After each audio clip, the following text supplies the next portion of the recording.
안녕하십니까. 같이 기도하시겠습니다. 사랑이 많으신 자비로우신 우리 아버지 하나님, 오늘도 우리의 걸음과 마음을 말씀 앞으로 불러 모아 주심에 감사드립니다.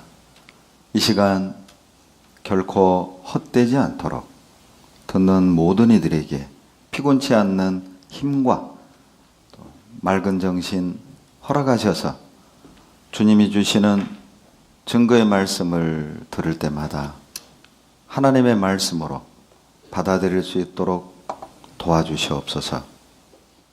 악한 마귀 회방하지 못하도록 성령께서 우리 가운데 역사해 주시옵소서.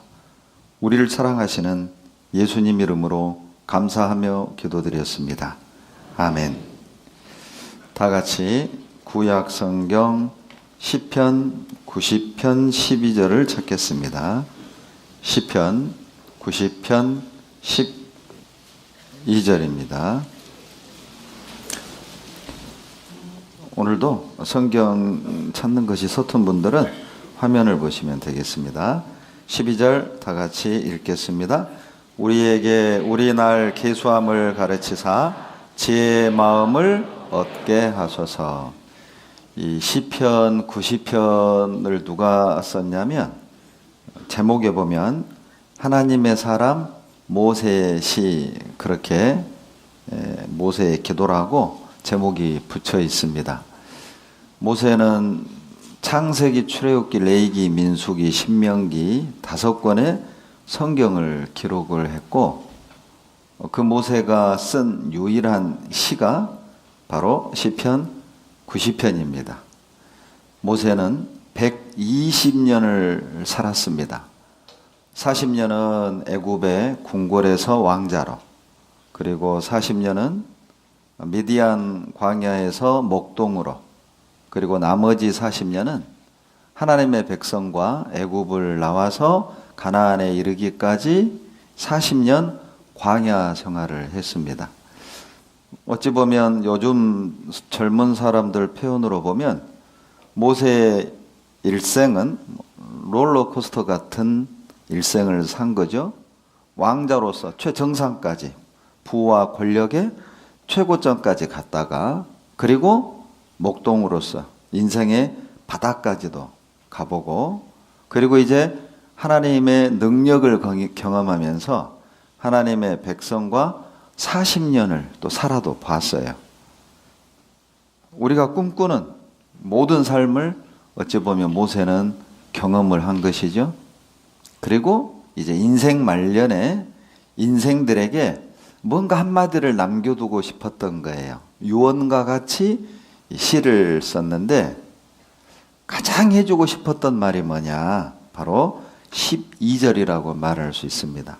우리에게 우리날 계수함을 가르치사 지혜의 마음을 얻게 하소서.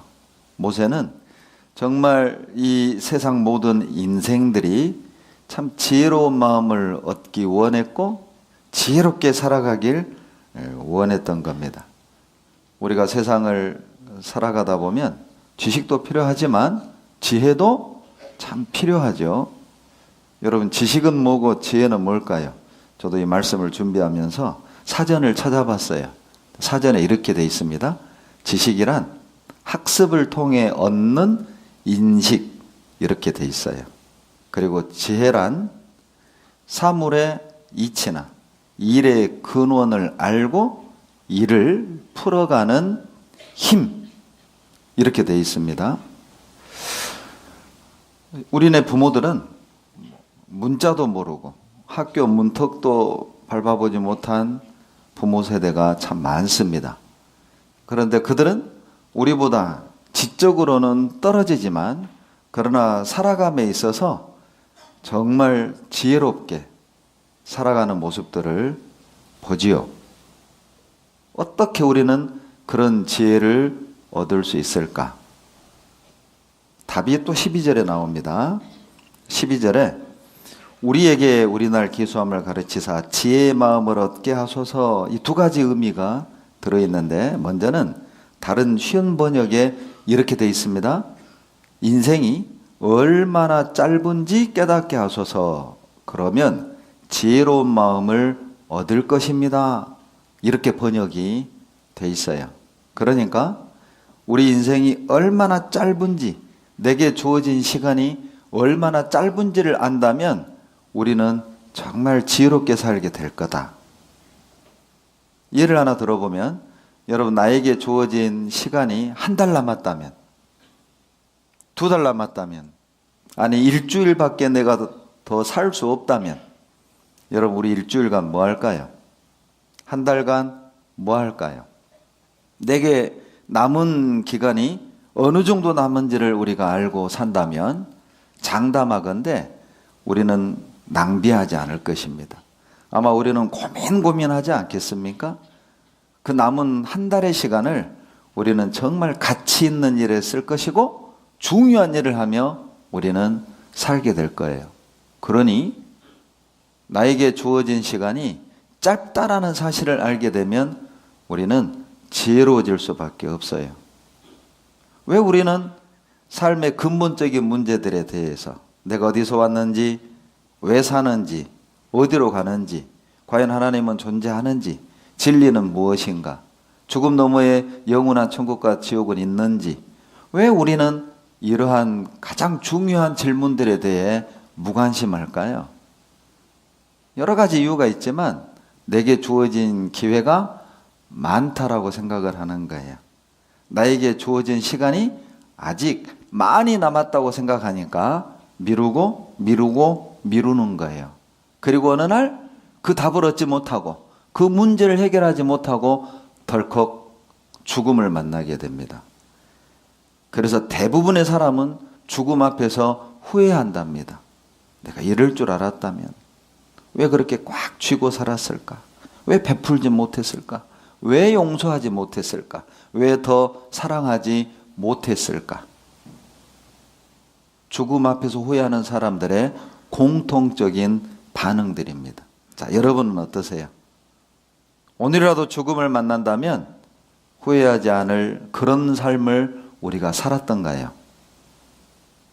그래서 모세는 우리에게 주어진 이 인생이 얼마나 짧은지 알게 하소서.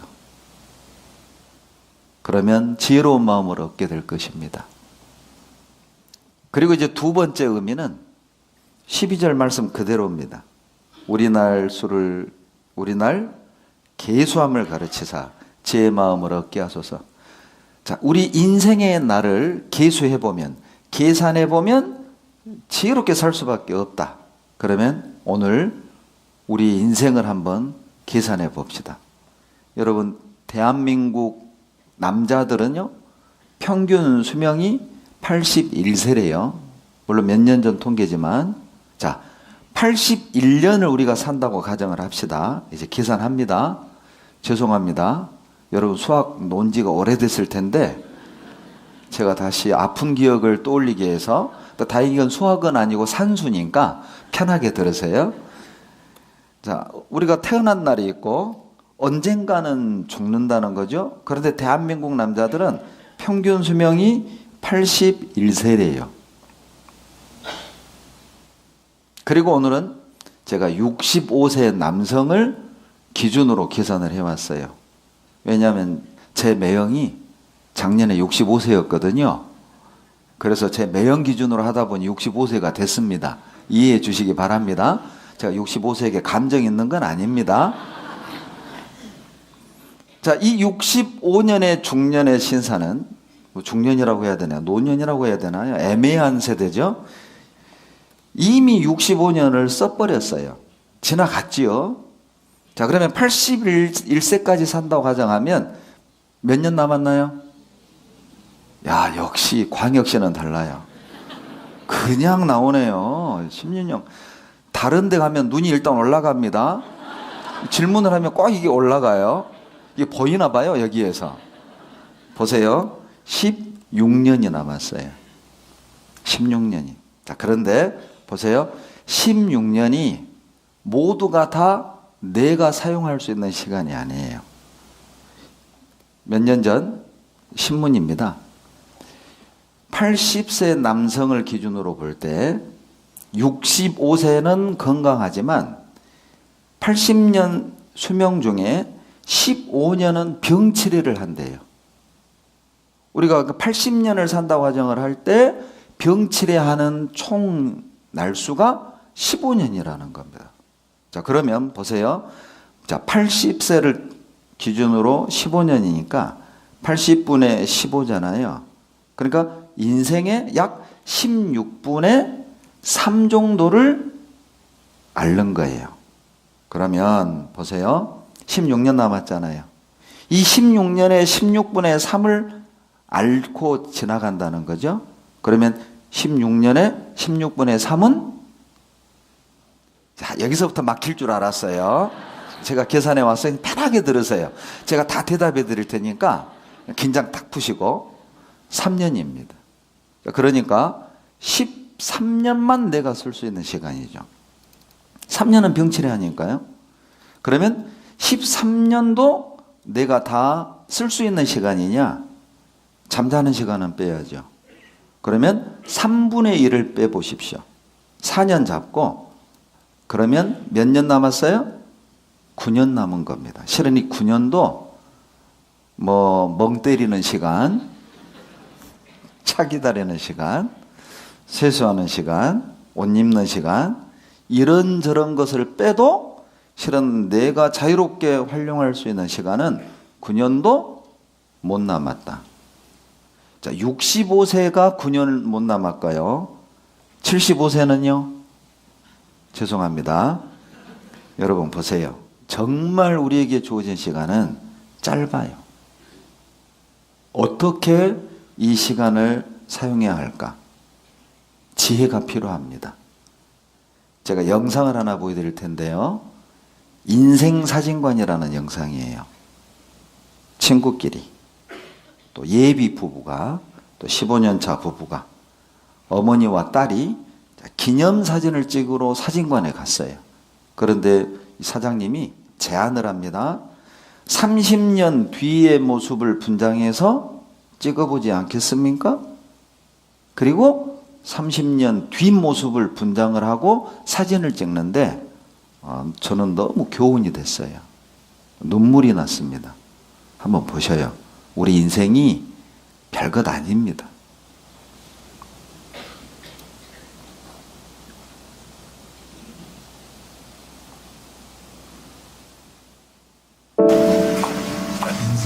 인생을 좋아해야 돼. 어서 오세요. 인생사진관입니다. 어떤 사진 찍으러 오셨죠? 어머니 여권 사진. 이민 가기 전에 연애할 때 그냥 마지막 사진?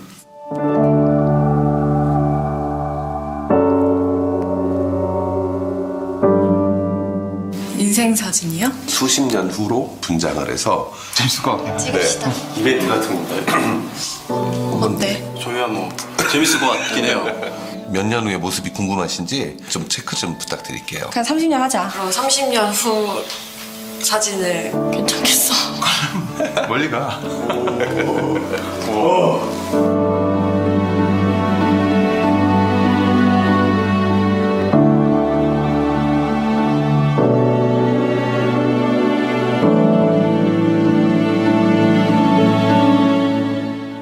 자, 이제 서로 돌아보실까요?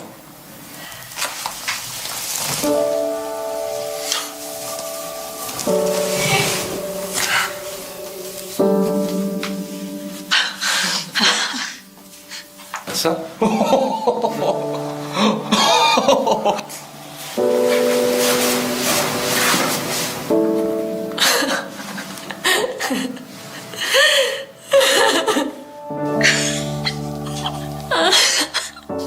너무 속상해. 못 보겠어. 이렇게 들었어.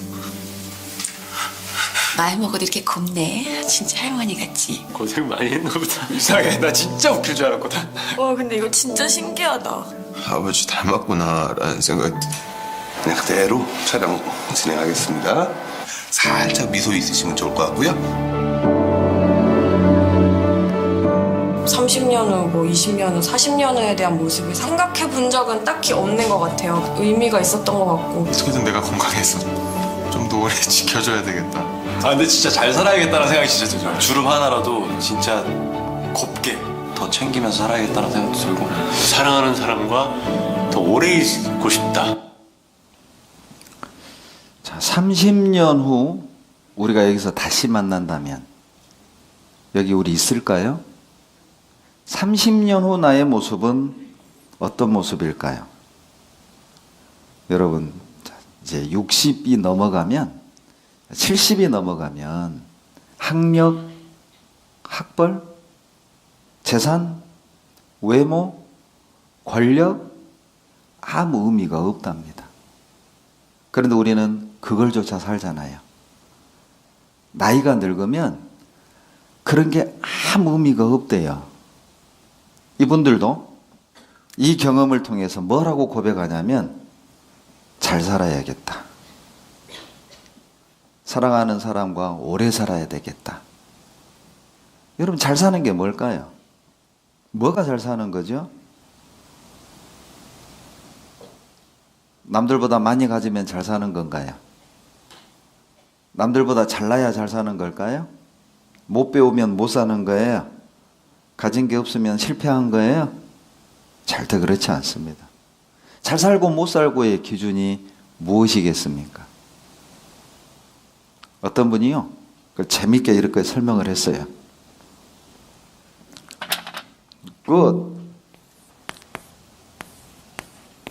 아무리 좋은 걸 가지고 있어도 God, 하나님을 모른다면 그건 꽝이다.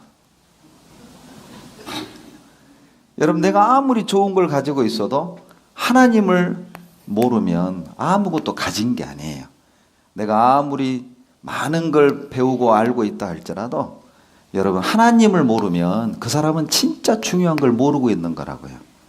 그런데 반대로 내가 아무것도 가지고 있지 않더라도 내가 배움이 없다 할지라도 여러분 하나님을 믿고 구원을 받았다면 그 사람 잘 산 겁니다.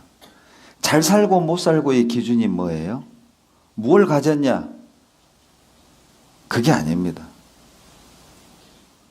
하나님을 통해 구원을 얻었느냐? 그게 기준인 거예요.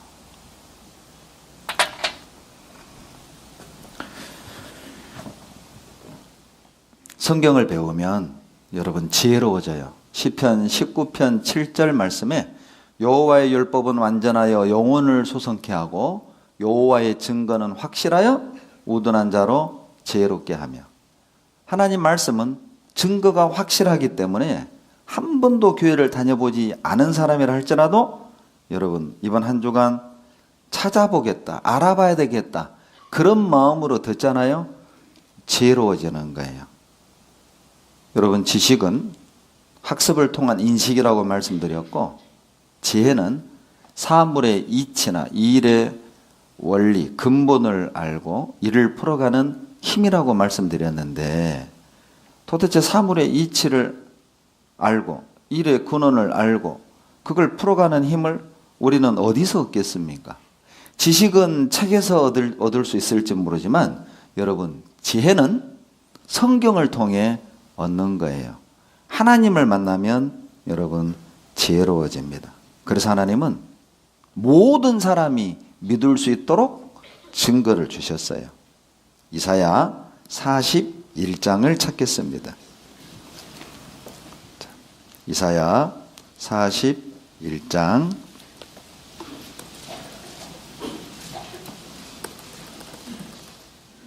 21절로 23절 같이 읽겠습니다. 나 여호와가 말하노니 너희 우상들은 소송을 일으키라. 야곱의 왕이 말하노니 너희는 확실한 증거를 보이라. 장차 당할 일을 우리에게 진술하라. 또 이전 일에 어떠한 것도 고하라. 우리가 연구하여 그 결국을 알리라. 혹 장래사를 보이며 후래사를 진술하라. 너희의 신됨을 우리가 알리라. 또 복을 내리든지 화를 내리라. 우리가 함께 보고 놀라리라. 이 말씀은 하나님이 우상과 재판하자 이건 하나님을 위한 재판이 아닙니다. 창조주 하나님이 인간이 만든 우상과 소송할 이유가 없잖아요. 그런데 이렇게 말씀하신 것은 이 당시 이스라엘 백성들이 하나님을 버리고 우상 숭배에 빠진 겁니다. 그래서 어리석은 이스라엘 백성들을 깨우쳐주기 위해서 너희들이 믿는 우상이 얼마나 거짓된 것이고 헛된 것인지를 깨닫게 해주마. 자, 우상들아 재판하자. 소송을 일으켜라. 여러분, 재판은 왜 합니까? 참과 거짓을 가리기 위해 하잖아요. 누가 재판할 때 누가 이겨요? 확실한 증거 있는 사람, 증인이 있는 사람 이기는 거죠. 자, 그렇다면 창조주라는 증거는 뭘까? 참신이라는 증거는 뭘까? 유일신이라는 증거는 뭘까요? 22절에 나오죠. 뭐 병든 사람 고쳐봐라, 또 아들 나게 해봐라, 이런 게 아니에요. 왜냐하면 귀신도 병 고치는 정도의 장난은 할 수 있어요. 하나님만이 알 수 있는 것, 창조주만이 알 수 있는 것, 그건 뭐냐면 이전 일과 장차 당할 일입니다. 인간을 만드신 분만이 인간 역사가 어떻게 흘러와서 어떻게 끝날 줄을 말할 수 있겠죠. 그래서 창조주라는 확실한 증거로 22절 장차 당할 일을 우리에게 진술하라. 또 이전 일에 어떠한 것도 고하라. 우리가 연구하여 그 결국을 알리라. 여러분, 누구든지 연구해보면, 들어보면, 확인해보면 맞구나, 사실이구나 알 수 있게 해주셨어요. 그래서 정리를 해보면 여러분, 하나님이 우상과 재판을 하는데 재판에서 이기려면 확실한 증거가 있어야 해요. 그런데 성경을 보면 이 성경은 BC 1500년에서 AD 100년까지 1600년 동안 기록된 책이거든요. 그런데 그 책에 장차 당할 일, 이전 일을 말해보라는 겁니다. 이건 하나님만이 말씀할 수 있겠죠? 그런데 이 성경 내용을 보면 이전 일이 기록되어 있고 장차 당할 일이 기록되어 있어요. 기록만 되고 보도가 난 게 아니라 이전 일이 증거가 발견이 되고 있고, 그리고 장차 될 예언들이 우리 눈앞에서 이루어지는 걸 여러분 보게 될 겁니다. 그래서 성경을 여호와의 책, 하나님의 말씀, 그렇게 말하는 거예요. 이 세상에 많은 종교가 있고 많은 경전이 있지만 인간 역사가 어떻게 흘러와서 그리고 어떻게 끝이 날지, 과거 역사와 미래 역사를 말하는 책은 성경 말고는 없습니다. 여러분, 보통 우상은 공두려라, 지성을 드려라, 그러면 복 줄게, 그리고 뭔가 고행을 통해서 뭔가 깨닫는, 이게 우상의 가르침이죠. 철학적 가르침이고, 그러나 성경은요 그렇게 말하지 않습니다. 이 성경에만 인간 역사가 어떻게 흘러와서 어떻게 끝이 날지를 분명하고 정확하게 말하고 있어요. 그렇기 때문에 여러분, 누구든지 연구하면 결국을 알 수 있어요. 이번 일주일만 그래 한번 들어보자, 확인해보자, 따져보자. 어떤 사람은 믿기 위해서 들어도 좋습니다. 어떤 사람은 따지기 위해 들어도 좋아요. 말씀 끝나면 바로 가지 마시고 좀 따져주세요. 그 사람 구원받습니다. 근데 오히려요, 좋은 말씀이네, 맞는 말씀이네, 이런 분들이 구원받기가 더 어려워요. 제 친구가 그랬어요. 직업이 의사인데 진화론도 안 믿어요. 그리고 이제 제가 성경 공부하자고 나와서 들어요. 그러면서 야, 창조가 맞는 것 같아. 자, 성경이 참 옳은 말씀이야. 근데 안 믿어요. 그리고 24년 만에 구원받았어요. 그런데 오히려 강하게 성경을 반대하고 자기 생각을 이렇게 가지고 따져드는 사람은 오히려 빨리 구원받습니다. 그러니까 좀 물어봐 주세요. 제가 이번 한 주간은 여기 3층에 살고 있으니까 물어봐 주세요. 그 사람 알 수 있어요. 주님이 그러셨잖아요. 연구하면 결국을 알리라고 돼 있거든요. 그러니까 왜 우리는 못 믿는가? 몰라서. 왜 못 믿죠? 배워보지 않은 거예요. 이 가운데는 아마 지금 성경 강연회를 3년째, 4년째, 5년째 듣고도 구원 못 받는 분 계시죠? 왜 그런 분들은 듣고도 구원 못 받는 거예요? 제대로 안 듣는 거예요. 집중해서 안 듣는 거라고요. 몸만 와 있고 그냥 레파토리를 아는 것을 자기가 알고 있다고 착각하고 그냥 흘려들어요. 오늘은 에덴 동산 노아의 방주, 내일은 이스라엘 역사, 모레는 징조, 다섯째 날은 죄, 분명히 토요일은 복음일 거야. 나 다 알아. 근데 구원은 못 받아. 선무당? 예, 사람 잡아요. 본인이 안다고 착각하는 겁니다.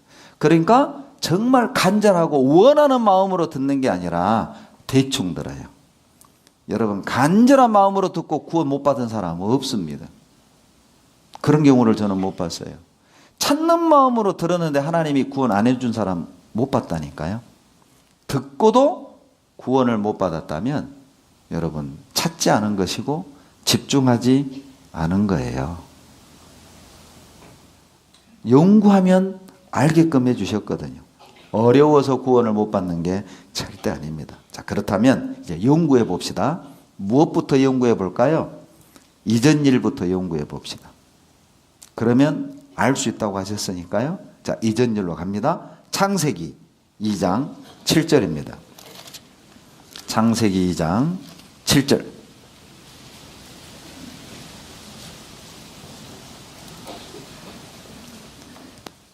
다 같이 읽겠습니다. 여호와 하나님이 흙으로 사람을 지으시고 생기를 그 코에 불어넣으시니 사람이 생명이 된지라. 자, 보세요. 여호와 하나님이 흙으로 사람을 지으신 것이지 여러분 아메바가 저절로 사람이 된 게 아니라는 겁니다. 하나님을 알기 원한다면 여기서부터 출발을 하셔야 돼요.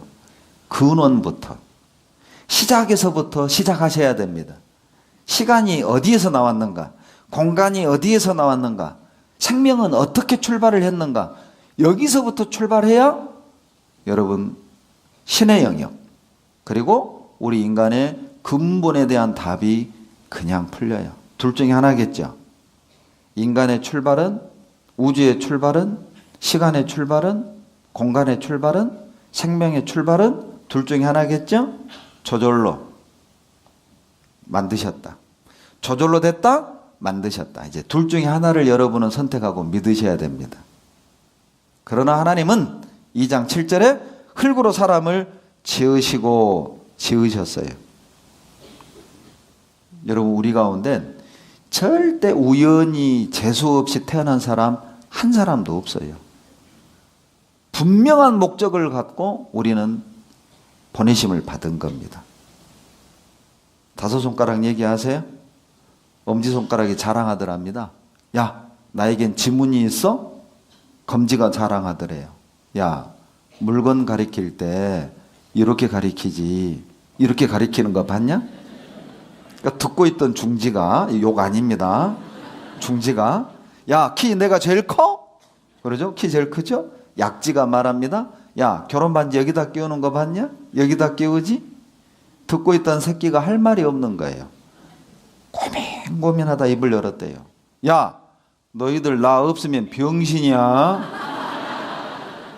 쓸모없어 보이죠? 있어야 정상인 거예요. 여러분, 그런 사람 덜어 있어요. 아이고, 나같이 못 배우고 잘난 것 없고 가진 것 없는 나 같은 사람이 어디에 쓰려고?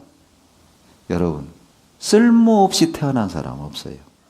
재수없이 태어난 사람 없어요. 이사야 49장 5절에 나는 여호와 보시기에 존귀한 자라.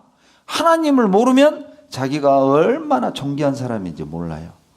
하나님을 모르면 고작 자기 가치를 직업, 학력, 사는 평수, 타고 다니는 차 그걸로 자기 가치를 정해요. 여러분 존재가 정말 그 수준밖에 안 돼요? 하나님을 모르면 자기 가치를 그런 걸로 따지는 거예요. 모두는 하나님 보시기에 존귀한 자예요. 왜요? 하나님이 만드셨거든요. 왜요? 하나님이 우리에게 영원한 천국을 주시기 위해 우리를 만드셨어요. 비록 우리가 이 땅에서 가진 건 없지만 하나님께서 우리에게 영원한 것을, 영원한 영광을 상속해 주기 위해 우리를 만드셨다니까요. 여러분, 거지와 왕자 얘기 아시죠? 거지가 왕자였잖아요. 죄송한데 우리가 지금 거지같이 살잖아요. 근데 알고 보면 왕자예요. 여러분, 신데렐라 아시죠? 신데렐라. 막 계모 밑에서 그냥 하녀처럼 고통스럽게 살았잖아요. 그런데 왕자 만나서 결혼하고 왕비가 되잖아요. 그게 누구 얘기인 줄 아세요? 우리 얘기예요. 제 얘기예요, 제 얘기. 제가 바로 주데렐라예요, 주데렐라. 근데 우리 주님 만나면 인생 완전히 바뀝니다. 불행했던 사람도 주님을 만나고 구원을 받으면 행복해져요. 절망 속에 살던 사람이 주님을 만나고 구원받으면 희망을 갖게 된다니까요. 절망이 희망으로, 아픔이 기쁨으로, 불행이 행복으로. 주님을 만나면 그게 가능합니다. 신데렐라나 왕자와 거지가 우리 얘기예요. 미운 오리 새끼 알죠? 미운 오리 새끼. 새끼 때는 진짜 미웠어요. 그러니까 막 오리들이 왕따시켰잖아요. 알고 보니까 그 나중에 미운 오리 새끼가 뭘로 바뀌었어요? 백조. 감히 오리가 어디 백조를 왕따. 자기가 자기 본질을 모르면 그렇게 슬퍼져요. 우울해져요. 백조는 어렸을 때 못난 자기 모습 때문에 우울했잖아요. 그런데 나중에 보니까 백조였어요. 어느 날. 그게 우리 얘기라니까요. 전혀 안 믿는 이 분위기. 그래서 보세요. 하나님이 흙으로 사람을 지으신 겁니다. 자동차 한 대도 우연히 만들어진 게 아니잖아요. 제가 지난번 화성 집회를 갔는데 기아 자동차 공장을 견학시켜 줬어요. 그리고 제가 그 공정 과정을 쭉 보면서요. 야, 이거 보여주면 좋겠다. 이 자동차 한 대도 저절로가 아닌데 어떻게 이 우주가 법칙 속에서 돌아가는 이 질서정연한 우주가 저절로일 수 있는가? 그래서 여러분을 위해서 제가 그 영상을 가져왔어요. 여기 영상 속에요. 답이 하나 나오는데 자동차 한 대에 부품이 약 몇 개 들어가는가가 나와요. 자, 그걸 확인하세요. 제가 물어볼 겁니다.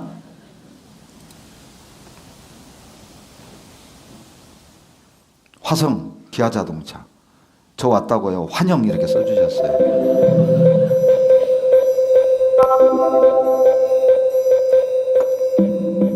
자동차 한 대를 만드는데도 대충 만드는 게 아니에요. 설계가 들어가고 각종 테스트를 통과해야만 상용화가 되는 거예요. 그리고 이제 만드는 겁니다.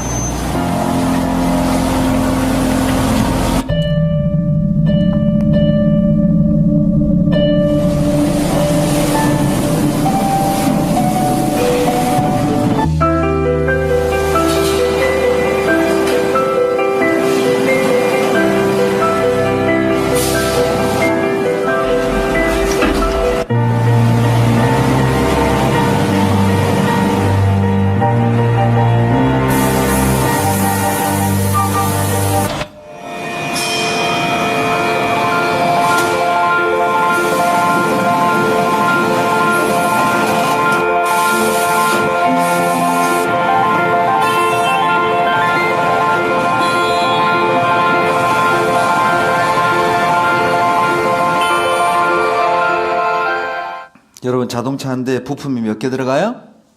약 3만 개입니다. 3만 개 중에 하나라도 빠지면 제 기능을 못하는 거예요. 여러분, 생명이 지구에 사는데 몇 가지 조건이 필요한 줄 아세요? 약 20만 가지랍니다. 그 중에 하나라도 빠지면 생명이 존재할 수 없어요. 중력이 없다, 산소가 없다, 질소가 없다, 살 수 없는 거예요. 그 20만 가지가 동시에 존재해야만 생명이 살 수 있어요. 이걸 우연이라고 말할 수 있겠습니까? 3만 가지 부품으로 이루어진 자동차도 절대 우연히 생길 수 없다고 우리는 상식을 갖고 있어요. 사람은 보세요. 하나님이 이렇게 명확하게 답을 주셨잖아요. 흙으로 사람을 지으시고 그래서 사람은 죽으면 흙으로 돌아가는 겁니다. 실은 이 흙으로 만든 사람은 누구냐면 남자예요. 남자. 남자는 흙으로 만들었어요. 여자는 뭘로 만들었냐면 재질이 좀 달라요. 창세기 2장 22절에 재료가 나옵니다. 같이 읽겠습니다.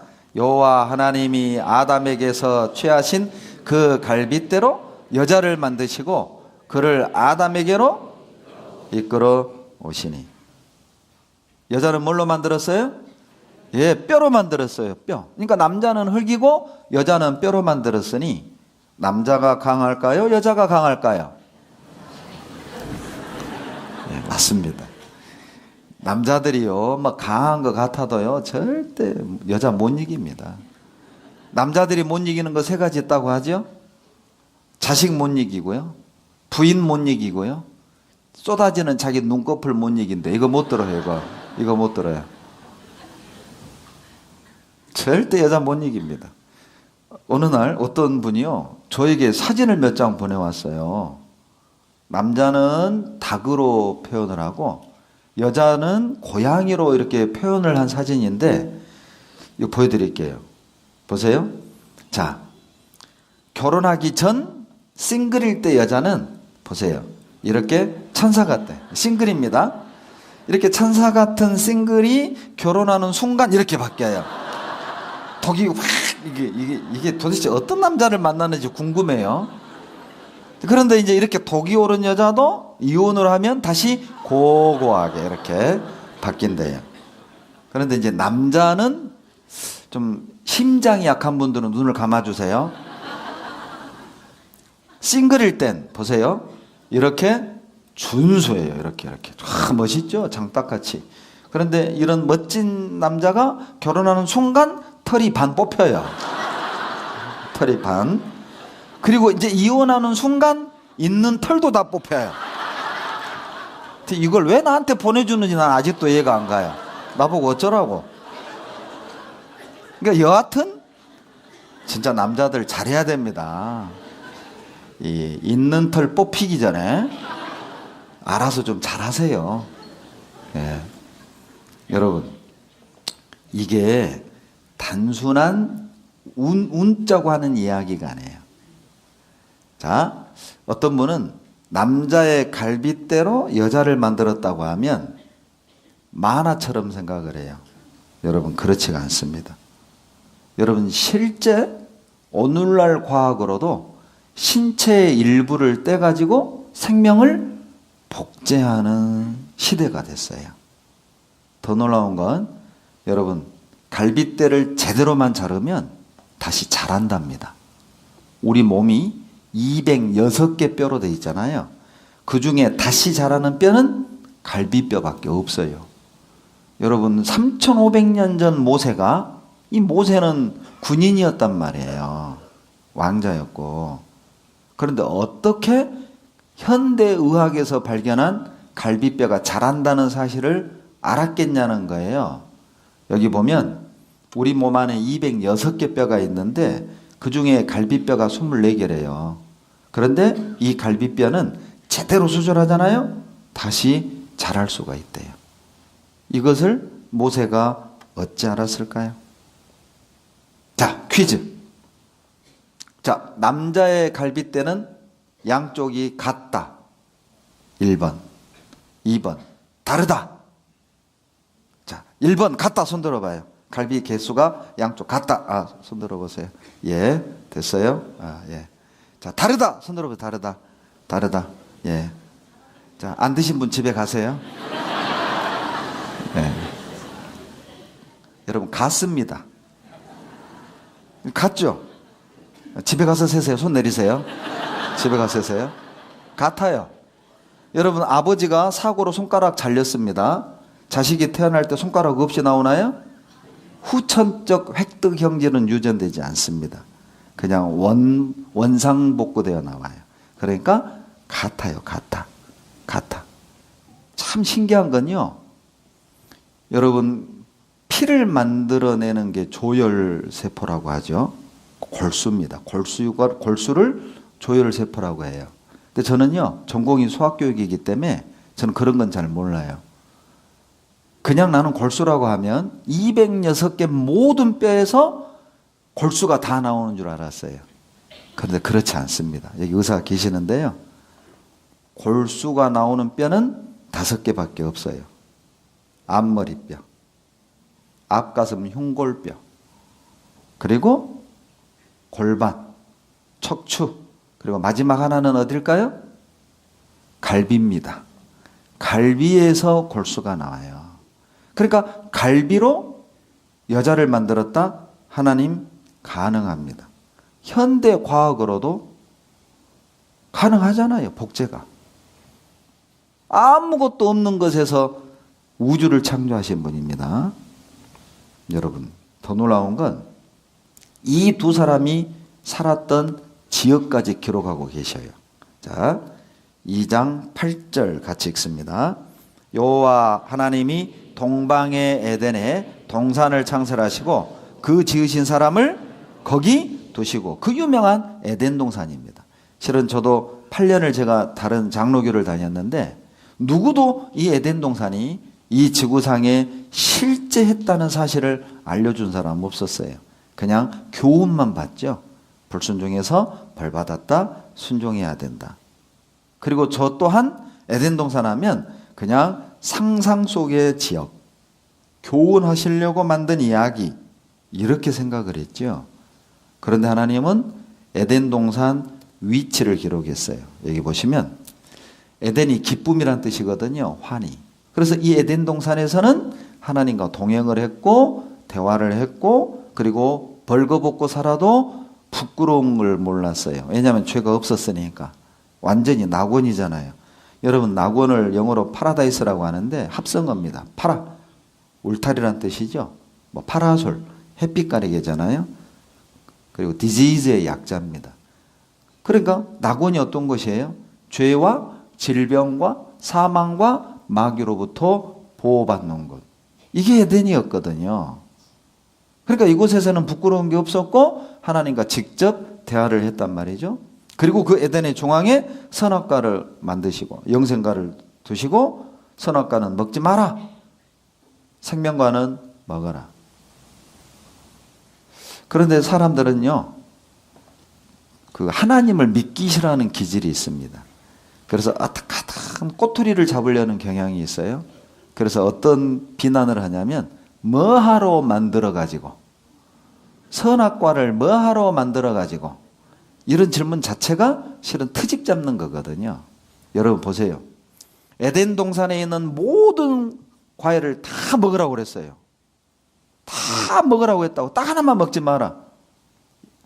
사람은요, 참 심리가 묘하죠. 어머니가 외출하면서 냉장고 안에 있는 건 다 먹어도 된다. 그러나 빨간 통에 있는 것만 먹지 마. 그러면 눈이 어디로 가요? 역시 아담의 후손이에요. 여러분 우리가 아담과 하와도 이거 먹었어요. 여러분 예를 들어 봅시다. 자, 아들이 쥐약을 먹고 죽었어요. 아버지가 쥐약 회사를 상대로 재판을 합니다.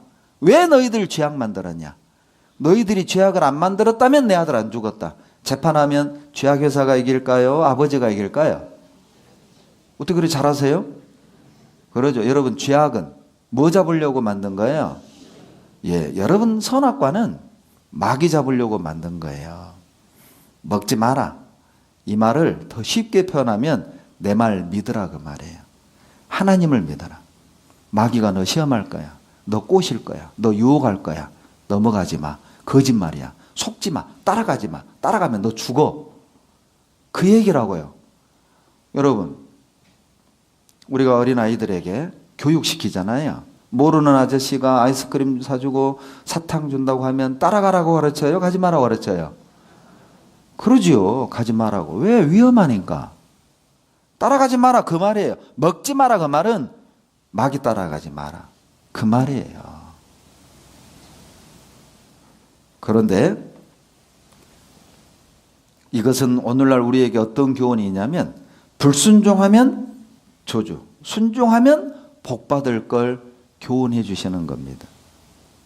성경 역사를 보면요, 이스라엘 역사도 순종하면 복받고 불순종하면 저주받고, 이건 우리 각자의 이야기를 말씀하시는 거예요. 우리도 하나님을 믿든지 아니면 사단을 따라가든지 둘 중에 하나의 삶을 살아야 할 것을 말하고 있는 거예요. 따라가지 마라, 믿어라, 하나님 믿어라, 그 뜻이거든요. 그런데 보세요, 하나님은 먹지 마라, 정령 죽으리라. 마귀는 먹어라, 결코 죽지 아니하리라. 항상 반대입니다. 여러분, 이 선악과는 뭘 말하는 줄 알아요? 지금도 선악과는 있습니다. 여러분, 하나님은 믿어라. 근데 마귀는 믿지 마. 하나님은 천국 지옥 있다. 마귀는 그런 거 없어. 죽어봤냐? 너가 가봤냐? 항상 반대라고요. 우리가 이번 한 주간 성경을 배우는 건 교회를 다니고 안 다니고의 문제가 아니에요. 내가 하나님 편에 설 건지 사단 편에 설 건지, 하나님을 따를 건지 마귀를 따를 건지의 문제라고요. 그런데 우리는 그렇게 심각하게 생각 안 하잖아요. 그렇게 심각하게 생각 안 해요.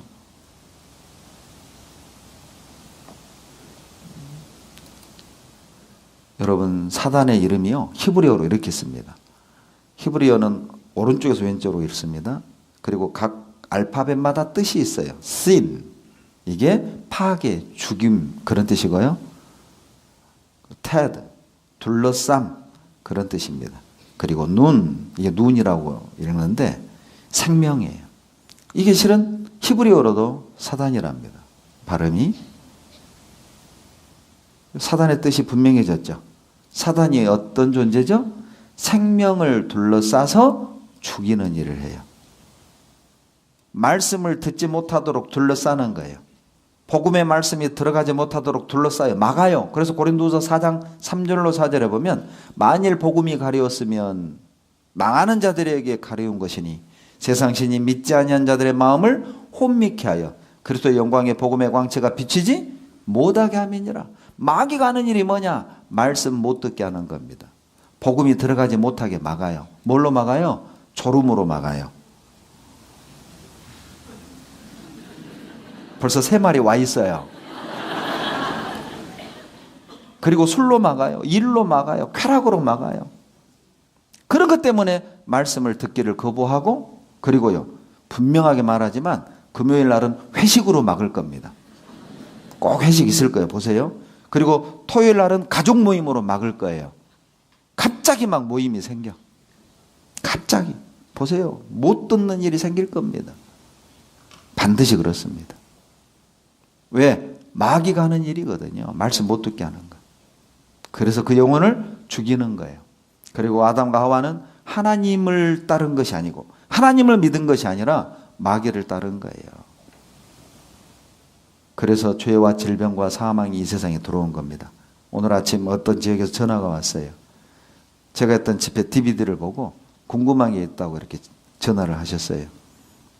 질문 중에 하나가 뭐냐? 왜 하나님이 악을 만들었습니까? 이런 질문이었습니다. 여러분, 하나님은 악을 만들지 않았습니다. 전도서 7장 29절에 보면 하나님이 사람을 지으시되 정직하게 지으셨으나 사람이 꾀를 낸 것이라. 원래 아담과 하와는 착하고 선하게 만들었어요.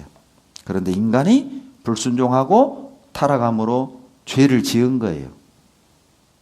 그렇게 말했더니 그럼 죄를 안 짓게 만드시지. 여러분, 요한일서 4장에 보면 하나님은 사랑이십니다. 물어봅시다. 사랑은 혼자 하나요? 함께 하나요? 함께 합니다. 사랑이신 하나님이 사랑을 위해 인간을 만드셨어요. 그럼 물어봅시다. 사랑은 인격체하고 하나요? 짐승하고 하나요? 사랑은 인격체하고 하나요? 로봇하고 하나요? 인격체입니다. 그래서 하나님이 우리 인간을 짐승처럼 만들지도 않았고 로봇으로 만들지도 않았어요.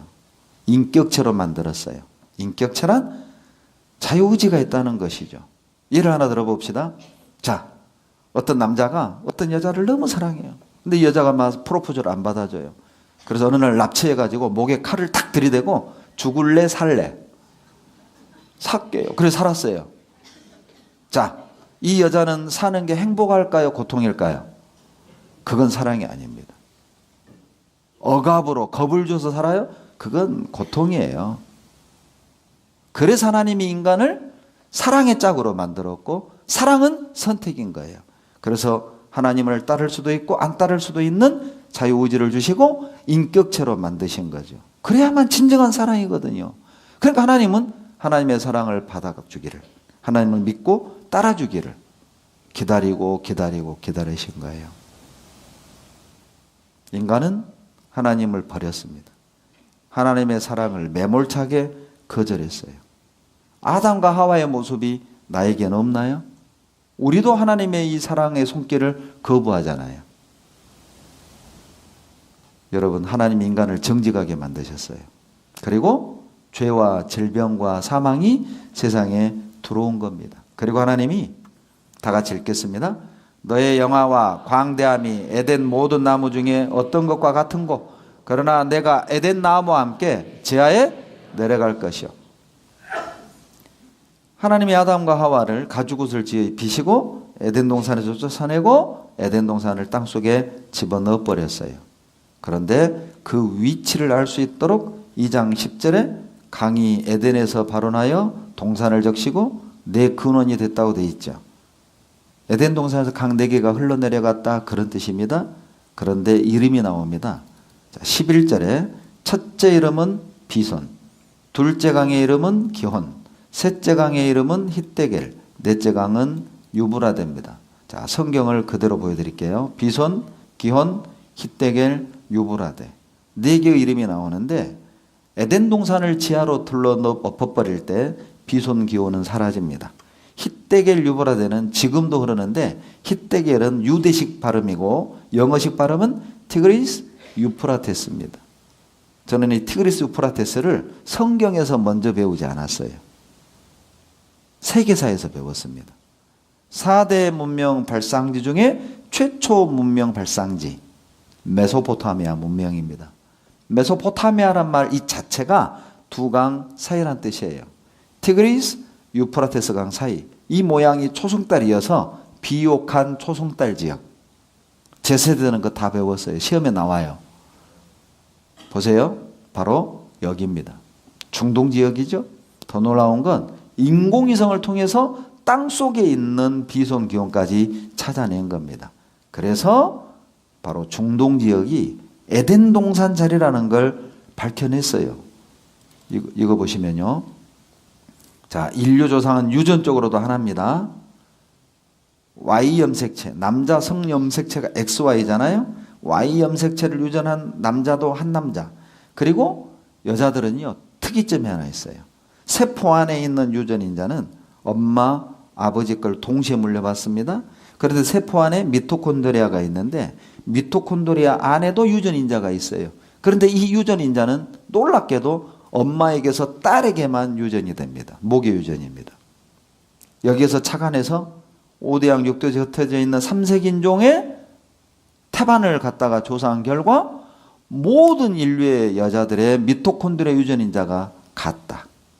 뭘 의미하죠? 조상이 하나다. 하나다. 그래서 인류 조상은 유전적으로 하나다라는 말을 하는 겁니다. 아담도 실제로 있었어요. 유전학적으로. 제가 설명드린 그 내용입니다. 인류는 한 여자로부터 나왔어요. 놀랍지 않습니까? 성경과 일치해요. 유전학적으로. 그리고 더 놀라운 건 에덴 동산은 어디냐? 4개의 강 이름이 기록이 되어 있는데 2개는 지금도 흘러요. 티그리스, 유프라테스 강입니다. 자, 영어 성경에 보면 티그리스를 아예 hitdekel과 유브라데를 영어로 번역해 놨어요. 티그리스, 유프라테스입니다. 에덴 동산을 지하에 넣었다고 되어 있잖아요. 그런데 그때 사라진 강 2개도 발견했어요. 콜롬비아호 고대강을 발견했습니다. 땅속 5m를 찍어서 바로 보세요. 한강보다 더 큰 사이즈의 강이 사막 속에서 발견된 겁니다. 다 같이 읽어볼까요? 에덴 동산의 강 발견했어요. 에덴 동산은 지금의 페르시아만인데 잃어버린 강 비손 흔적 발견했던 것이죠. 자, 여기 보시면 그래서 강 4개가 비손, 기혼, 히데겔, 유브라데 다 발견된 거예요. 그래서 성소 속 에덴 동산이 어디냐? 계속 중동 지역입니다. 유프라테스 티그리스 강이 있죠. 에덴 동산 추정 위치도입니다. 여러분 혹시 불경 고고학 이런 거 보셨어요? 뭐 사서 삼경 고고학 이런 거 보셨어요? 세상에 어떤 종교 경전도 고고학이라는 학문이 없습니다. 유일하게 성경만 고고학이라는 학문이 존재해요. 왜냐하면 역사적 사실만을 기록했기 때문에 그래요. 여기 보시면 에덴 동산은 메소포타미아에 있었습니다. 구약 성서에 나오는 신과 인간들에 관한 이야기는 신앙의 성서인 동시에 역사적 사실의 반영이라는 것이 밝혀지고 있어요. 성서에 숨어있는 다양한 사실들을 소개합니다. 여러분, 종교 잡지가 아닙니다. 월관 과학에서 나온 내용이에요. 또 하나의 증거가 있는데 바로 석유죠. 여러분 중학교만 나와도 아는 상식입니다. 석유는 어떻게 만들어지느냐? 생물의 사체입니다. 갑자기 동식물이 묻혀야 해요. 그래 열과 압력을 받아야만 석유가 나오죠. 그 원리가 참기름이죠. 참깨를 열 가하고 압력을 주면 기름이 나와요. 그런 원리라는 거예요. 그런데 보세요. 중동 지역에 인류가 100년 이상 쓸 수 있는 매장량이 있다고 하잖아요. 그럼 생각해 보세요. 얼마나 많은 동식물이 갑작스럽게 매몰됐을까요? 생각해 봐요. 여기 제가 두바이에 갔을 때 파키스탄 선교를 가면서 그때는 두바이에 저희 교회가 있었어요. 그래서 생활 집회 해달라고 해서 들렸습니다. 그런데 버즈 칼리파 이제 그 갔는데요. 세상에 자세히 봤더니요. 뭐예요 이거? 금 자판기가 있는 거예요. 금을 자판기에서 팔아요. 보세요. 이제 그 두바이 화폐가 디르함이거든요. 1145 디르함은 우리나라 돈으로 한 35만 원 정도 됩니다. 금을 팔아요. 금을 자판기에서. 혹시 인천에 금 자판기 있나요? 광역시인데 없네요. 이 두바이가 무엇으로 부국이 됐습니까? 아랍에미레이트가 석유예요. 석유. 여러분 이 모든 것들이 뭘 말합니까? 성경과 정확히 일치해요. 여러분 어떻게 성경의 인류 역사의 시작을 이렇게 자세히 말할 수 있을까요? 이유는 간단합니다. 여러분 저의 갓난아기 시절을 누가 제일 잘 알까요? 어머니입니다. 그러죠? 낳아주신 어머니, 길러주신 어머니가 저의 갓난아기 시절을 제일 잘 알겠죠. 하나님이 창조하셨다는 증거입니다. 깍지 껴보세요. 자, 앞으로. 자, 오른쪽. 자, 오른쪽. 자, 왼쪽으로. 자, 왼쪽으로. 자, 그리고 기지개 펴시고. 자, 소리 지르세요. 자, 오늘은 왼쪽 하기로 했죠? 자, 왼쪽 주물러 주세요. 왼쪽 주물러 주세요. 꽉꽉 주물러 주세요. 주먹으로 토닥토닥. 자, 시속 100, 200, 300. 자, 옆구리 콕 찔러 주시고. 박수 10번 시작. 자, 창세기 6장 보시겠습니다. 창세기 6장. 자, 9절 보시죠. 6장 9절 10절 같이 읽겠습니다. 노아의 사적은 이러하니라. 노아는 의인이요 당세에 완전한 자라. 그가 하나님과 동행하였으며 그가 세 아들을 낳았으니 셈과 함과 야벳이라. 여러분 노아는 아담의 10대 후손이에요. 그런데 노아가 세 아들을 낳았는데 이름이 뭐라고요? 셈, 함, 야벳이에요. 어떤 아저씨가 그러더라고요. 노아의 세 아들이 노무현, 노주현, 노홍철이래요. 그렇게 믿기 싫어가지고 그냥 억지 소리를 하는 거예요. 여러분 노아의 세 아들은 셈, 함, 야벳입니다. 제가 왜 이 세 아들 이름을 강조하냐면 여러분 저는 이 셈, 함, 야벳을 세계사에서 먼저 만났어요. 보세요. 인류학에서 인류를 구분할 때 셈족, 함족, 야베족 이렇게 구분을 합니다. 여러분 셈족은 우리처럼 아시안 계열이죠. 함족은 아프리카 계열입니다. 야베족은 백인 계열이에요. 창세기 9장에 셈, 함, 야벳에 의해서 온 인류가 전 세계로 퍼져나갔다는 기록이 있습니다. 그 셈, 함, 야벳이 여러분 세계사에 인류학에서 나와요. 그런데 그때 세상을 11절에 이렇게 말씀하십니다. 6장 11절 보시죠. 같이 읽겠습니다. 때에 온 땅이 하나님 앞에 회개하여 강포가 땅에 충만한지라. 자, 폐계는 그냥 쉽게 그냥 이해한다면 그냥 폐륜 범죄 뭐 이렇게 생각하셔도 되고요. 강포, 바이올런스, 강도, 강간 이런 뜻이에요. 그러니까 인륜과 천륜이 무너지고 도덕적으로 성적으로 타락한 시대였어요. 그래서 하나님이 이 노아의 시대를 물로 심판할 계획을 하셔요. 왜냐하면 베드로후서 2장에 보면 노아가 방주를 만들면서 전도했다고 나오거든요. 그런데 누구도 그 말씀을 듣지 않습니다. 결과적으로 방주에 타서 살아남은 사람은 노아, 세 아들, 그리고 그의 아내들 8명 뿐이었어요. 100여 년 가까이 전도했지만 누구도 듣지 않았습니다. 얼마나 악합니까? 여러분, 자기 영혼에 관심이 없고 그리고 이 세상이 전부라고 생각하는 사람은 하나님이 우리를 구원하실 길을 열어줘도 그 길을 가지 않아요. 노아의 홍수 사건이 우리에게 그걸 말합니다. 그래서 13절에 보시면 같이 읽겠습니다. 하나님이 노아에게 이르시되 모든 혈육 있는 자의 강포가 땅에 가득하므로 그 끝날이 내 앞에 이르렀으니 내가 그들을 땅과 함께 멸하리라. 이렇게 경고해도 사람들은 어때요? 듣기 싫어합니다. 말씀 재밌게 잘 하다가 막 겁주네. 멸하리라. 심판한다. 이런 얘기 나오면 별로 안 좋잖아요. 듣기 싫은 거예요. 말씀을 귀찮게 생각하는 거예요. 여러분, 그것만큼 위험한 거 없습니다. 이거 한번 보실래요? 세상에 이런 티셔츠를 팔아요. 뭔지 아시겠어요? 안전벨트 매는 게 귀찮은 거예요. 그러니까 이거 입고 딱 타면 이거 완전히 안전벨트 맨 것 같잖아요. 세상에 이걸 만들 생각을 해요. 여러분, 안전벨트가 귀찮아도 여러분 매야 합니다. 이 귀찮다고 안 매잖아요. 사고 나면 큰일 나는 거예요. 사람들은 하나님 말씀 듣기를 귀찮게 생각합니다. 나하고 관계없는 것으로 생각합니다.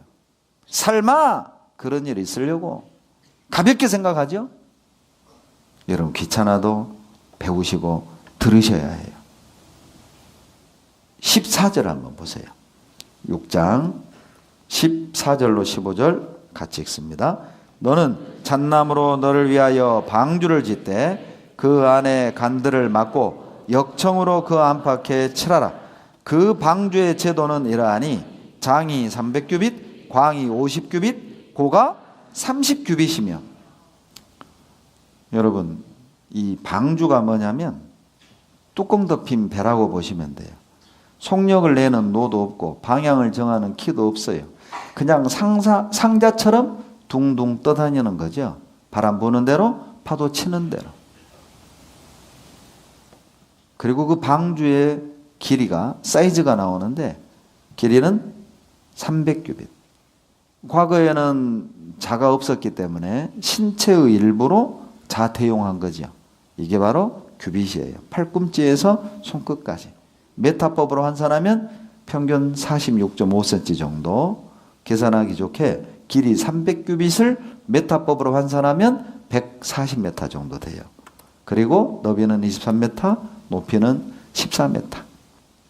이런 얘기를 해도 140m 배를 만들었다고 해도 지금 인천에는 놀라는 분이 한 명도 없어요. 왜냐? 상식이 없거든요.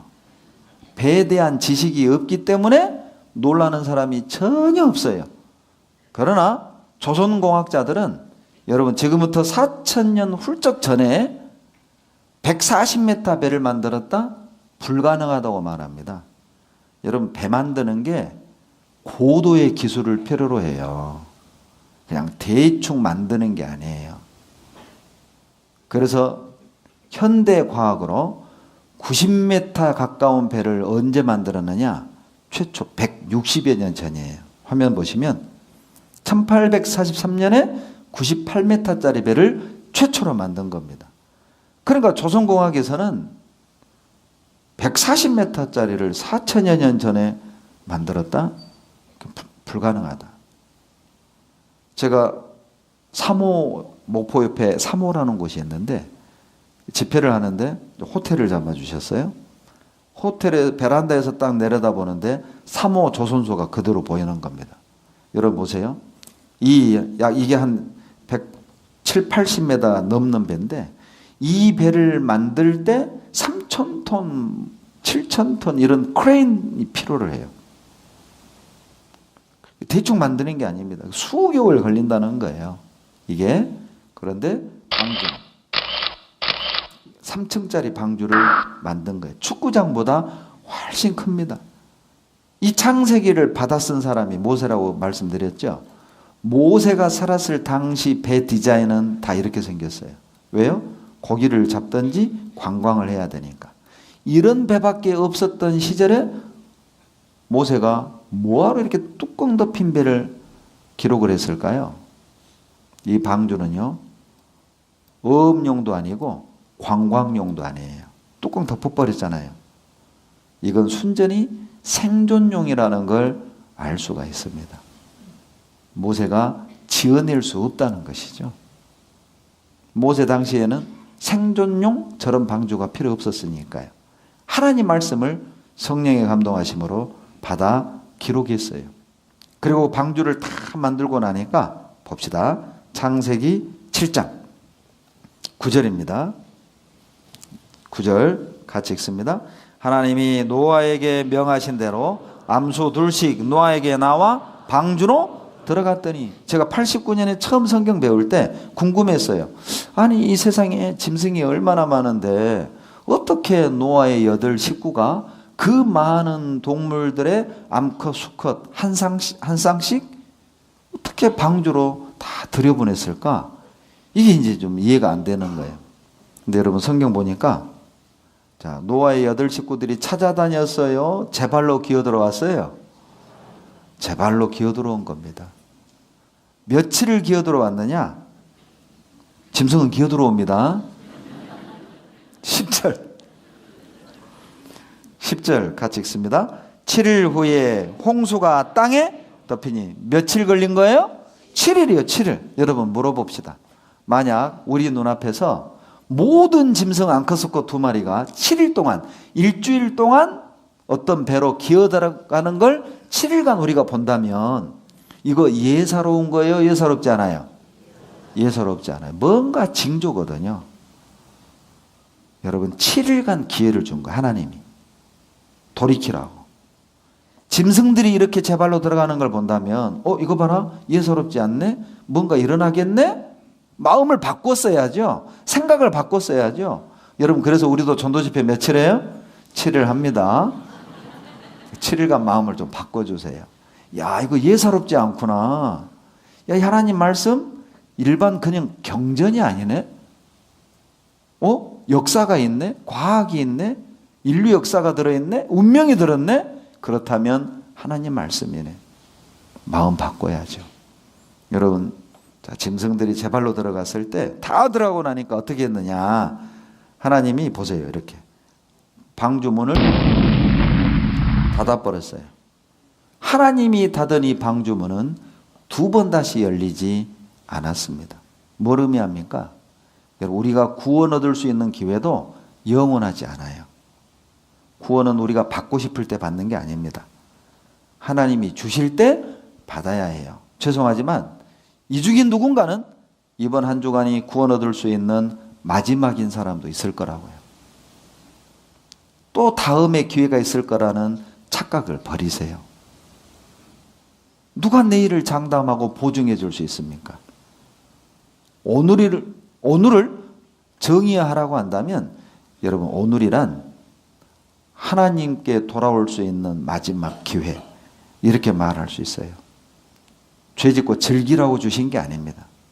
그냥 먹고 마시고 즐기라고 준 게 아니라 진리를 찾도록, 하나님께 돌아오도록 하나님이 주신 마지막 기회인 거예요. 보세요. 지구동물 3배 수용 가능했습니다. 93년에는 해사기술연구소에서 현대과학으로 만든 안전하다고 일컬어지는 배 13척을 50분의 1로 축소해서 노아의 방주와 함께 테스트를 했어요. 그런데 가장 안전한 배 1위 방주였습니다. 보건 안정성. 이 보건 안정성이 뭐냐면 파도가 치면 끼울죠? 다시 돌아오는 보건력을 말하는 거예요. 구조적 안정성. 여러분, 배가요, 파도 위에 올라가면 부러집니다. 부러지지 않아야 해요. 파랑 안정성. 배가 흔들릴 때 배 안에 있는 화물과 사람이 안전해야 됩니다. 그 모든 분야에서 1위가 바로 방주였어요. 4,400여 년 전 만든 방주예요. 현대 과학으로 만든 방주가 아닙니다. 방주의 안전성, 조선 전문가들도 인정. 하나님 말씀이죠. 7일 동안 들어갔잖아요. 그리고 비가 쏟아집니다. 7장 11절로 12절 같이 읽습니다. 노아 600세 되던 해 2월 곧 그달 17일이라. 그날에 큰 기품의 샘들이 터지며 하늘의 창들이 열려 40주야를 비가 땅에 쏟아졌더라. 보세요. 여러분, 전설이나 이야기는 날짜가 없습니다. 그냥 옛날에 이렇게 시작하죠. 그런데 노아의 홍수 사건은 정확하게 날짜가 기록되어 있어요. 왜요? 실제 사건이거든요. 그런데 노아 몇 살 때 비가 내렸다고요? 600세. 어떤 분은 이거 보더니 내가 이래서 안 믿는다고. 저는 반대입니다. 저는 그렇기 때문에 믿습니다. 제가 서울중앙교회에 있을 때 친구를 전도했는데 이 친구가 말씀을 잘 듣다가 제 옆구리를 쿡쿡 찔러요. 형기야, 왜? 너 이거 믿냐? 나 믿어. 뭐? 600세 믿어? 야, 조금만 기다려. 969세도 나와. 여러분, 물어봅시다. 여러분, 거짓말 하려면 60으로 쓰겠어요? 600으로 쓰겠어요? 어떤 사람이 거짓말 티나게 합니까? 60으로 쓰죠. 생각해 봐요. 그러나 홍수 전엔 900살 살았어요. 근거를 보여드릴게요. 제 말이 아니라 과학자들의 주장입니다. 목사의 주장이 아니에요. 보시면, 자, 여기 보시면 홍수 내리는 모습을 기록을 했는데 큰 기품의 샘들 터졌죠? 하늘의 창이 열렸잖아요. 이게 무슨 의미일까? 큰 기품의 샘이 터졌다는 거예요. 화산이 터지고 지하수가 터졌어요. 여러분, 최근에 어떤 발견이 있었느냐? 지구 땅 속에요, 지표면에 있는 바닷물, 호수, 강물 다 합친 것보다 3배나 더 되는 물이 땅 속에 있는 게 밝혀졌어요. 직접 들어보세요. 지구 땅속에서 비밀의 바다가 발견됐습니다. 물의 양도 어마어마한데요. 지구촌 과학계가 흥분하고 있습니다. 김수영 기자의 보도입니다. 미국의 한 연구진이 미국 전역 2천여 곳의 지진파 분석을 통해 지구 속 물, 제2바다의 존재를 확인했다고 밝혔습니다. 물이 있는 것으로 추정되는 위치는 멘틀 전이대입니다. 멘틀 상층부와 하층부 사이 지점으로 지하 410km에서 660km 사이입니다. 그 양은 지구 면적의 70%를 차지하는 바다를 포함한 모든 육지상의 물을 합친 것의 3배는 된다고 연구진은 추정합니다. 땅 속에 지표면에 있는 물의 3배가 들어있는 걸 밝혀졌어요. 자, 이게 터졌다. 또 하나, 하늘의 창은 뭘까? 창세기 1장 7절을 먼저 보셔야 이해할 수 있어요. 하나님이 궁창을 만드사 궁창 아래의 물과 궁창 위의 물로 나뉘게 하심에 그대로 됐거든요. 궁창이 우리가 아는 스카이입니다. 하늘 위의 물층, 하늘 아래의 물층, 바닷물이죠. 이 물층이 있었던 거예요. 그래서 과거 홍수전의 지구는 비닐하우스 역할을 한 거죠. 그러니까 북극도 따뜻, 남극도 따뜻했어요. 제가 그 서울에 있을 때 청년 형제 한 분이 남극 세종기지연구소에서 6개월 근무하고 왔어요. 그리고 저에게 해준 얘기가 있습니다. 남극은 화석 무덤이랍니다. 땅 파면 화석이 나오는데 대부분 따뜻한 지역에 사는 화석들이요. 이건 이미 밝혀진 사실입니다. 그러면 남극이 언제 따뜻했을까요? 홍수 전입니다. 홍수 때, 홍수 전에 이 물층이 있었기 때문에 몸에 해로운 광선들, 자외선들이 차단이 되고 그래서 오래 살 수 있었던 거예요. 홍수 때 물층이 쏟아지니까 하늘이 창문이 열린 것처럼 보인 거죠. 그리고 인간의 수명이 급격히 줄어들기 시작했어요. 보세요. 대기권이 투명 수막으로 지구 보호했대요. 목사가 한 말이 아니라 명지대 이웅상 박사가 한 말입니다. 근거가 있는데, 자, 적도 극지방 모두 온화한 기후, 그리고 해로운 방사선도 차단했어요. 여기 보세요. 자, 자, 여기 왼쪽 얼굴은, 오른쪽 얼굴은 66세. 그런데 왼쪽 얼굴은 86세. 이 사람이 누구냐? 트럭 운전사입니다. 트럭을 운전하니까 빛이 들어오잖아요. 그러니까 햇빛을 받은 왼쪽 얼굴은 빠른 속도로 노화가 버린 거예요. 그런데 오른쪽은요, 정상이고. 자, 직접 들어보세요. 여기 보시면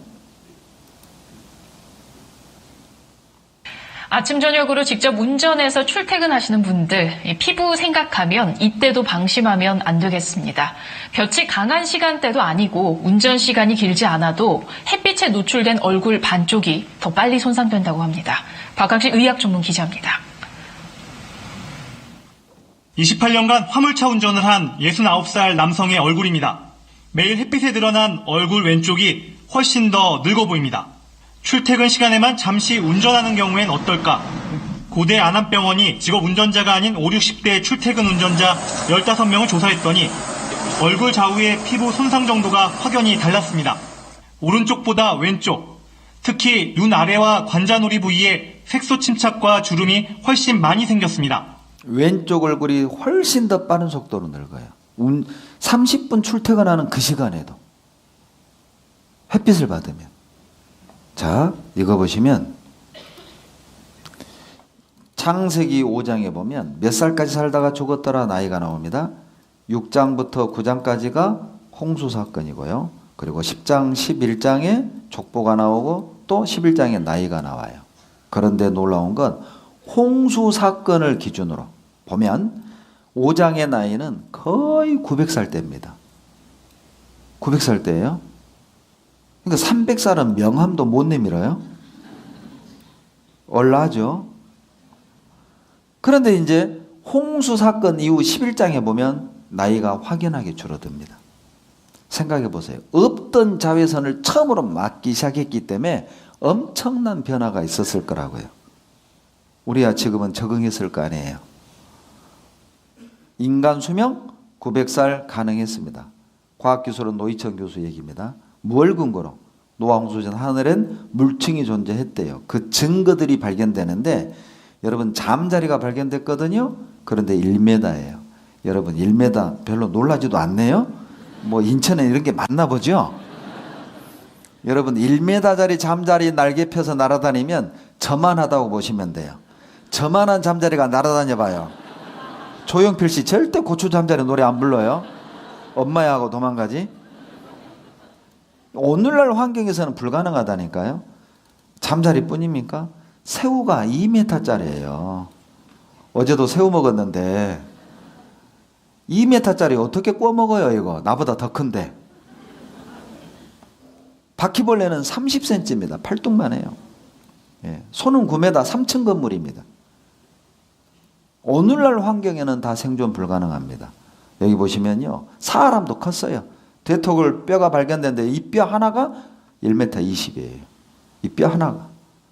쥐 화석이 발견되는데 700kg이에요, 쥐가.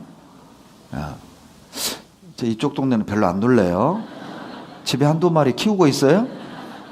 700kg 쥐가 얼마나 크냐? 자, 빗대어 설명하면 티코만 하다고 보시면 돼요. 이 티코가 800kg 정도 되거든요. 여러분, 쥐가 티코만 하면 고양이는 얼마만 했을까요? 그러니까 오늘날 환경에서는 불가능하다. 그래서 물청이 존재했다는 거예요. 그리고 7장 19절 찾겠습니다. 성경 창세기 7장 19절 다 같이 읽겠습니다.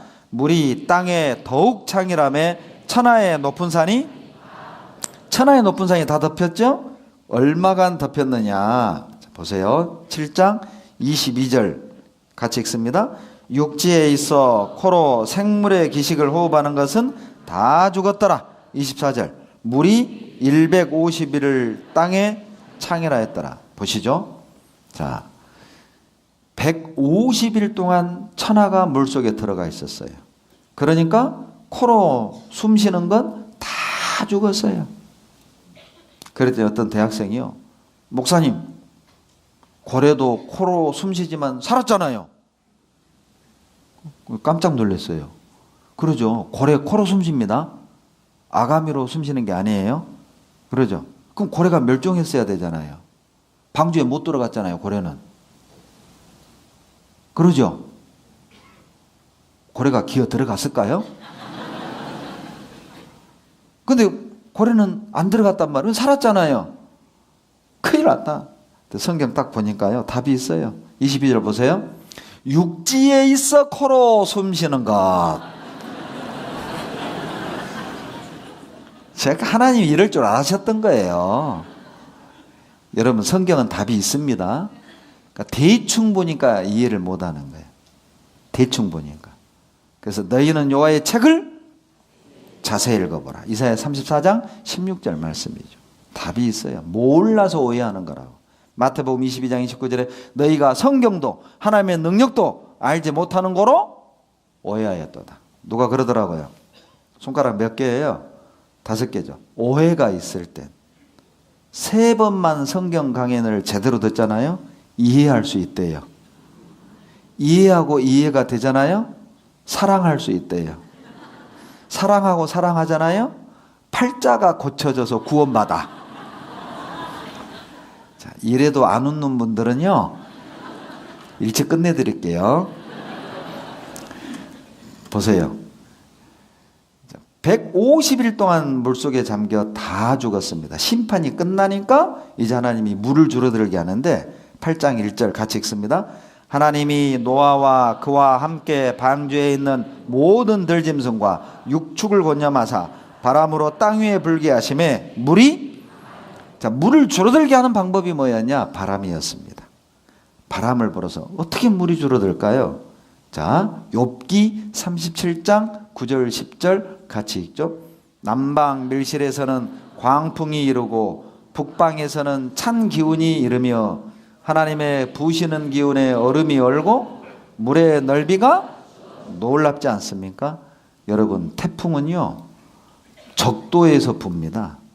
적도에서 태풍이 만들어져서 북반부와 남반부로 불어닥쳐요.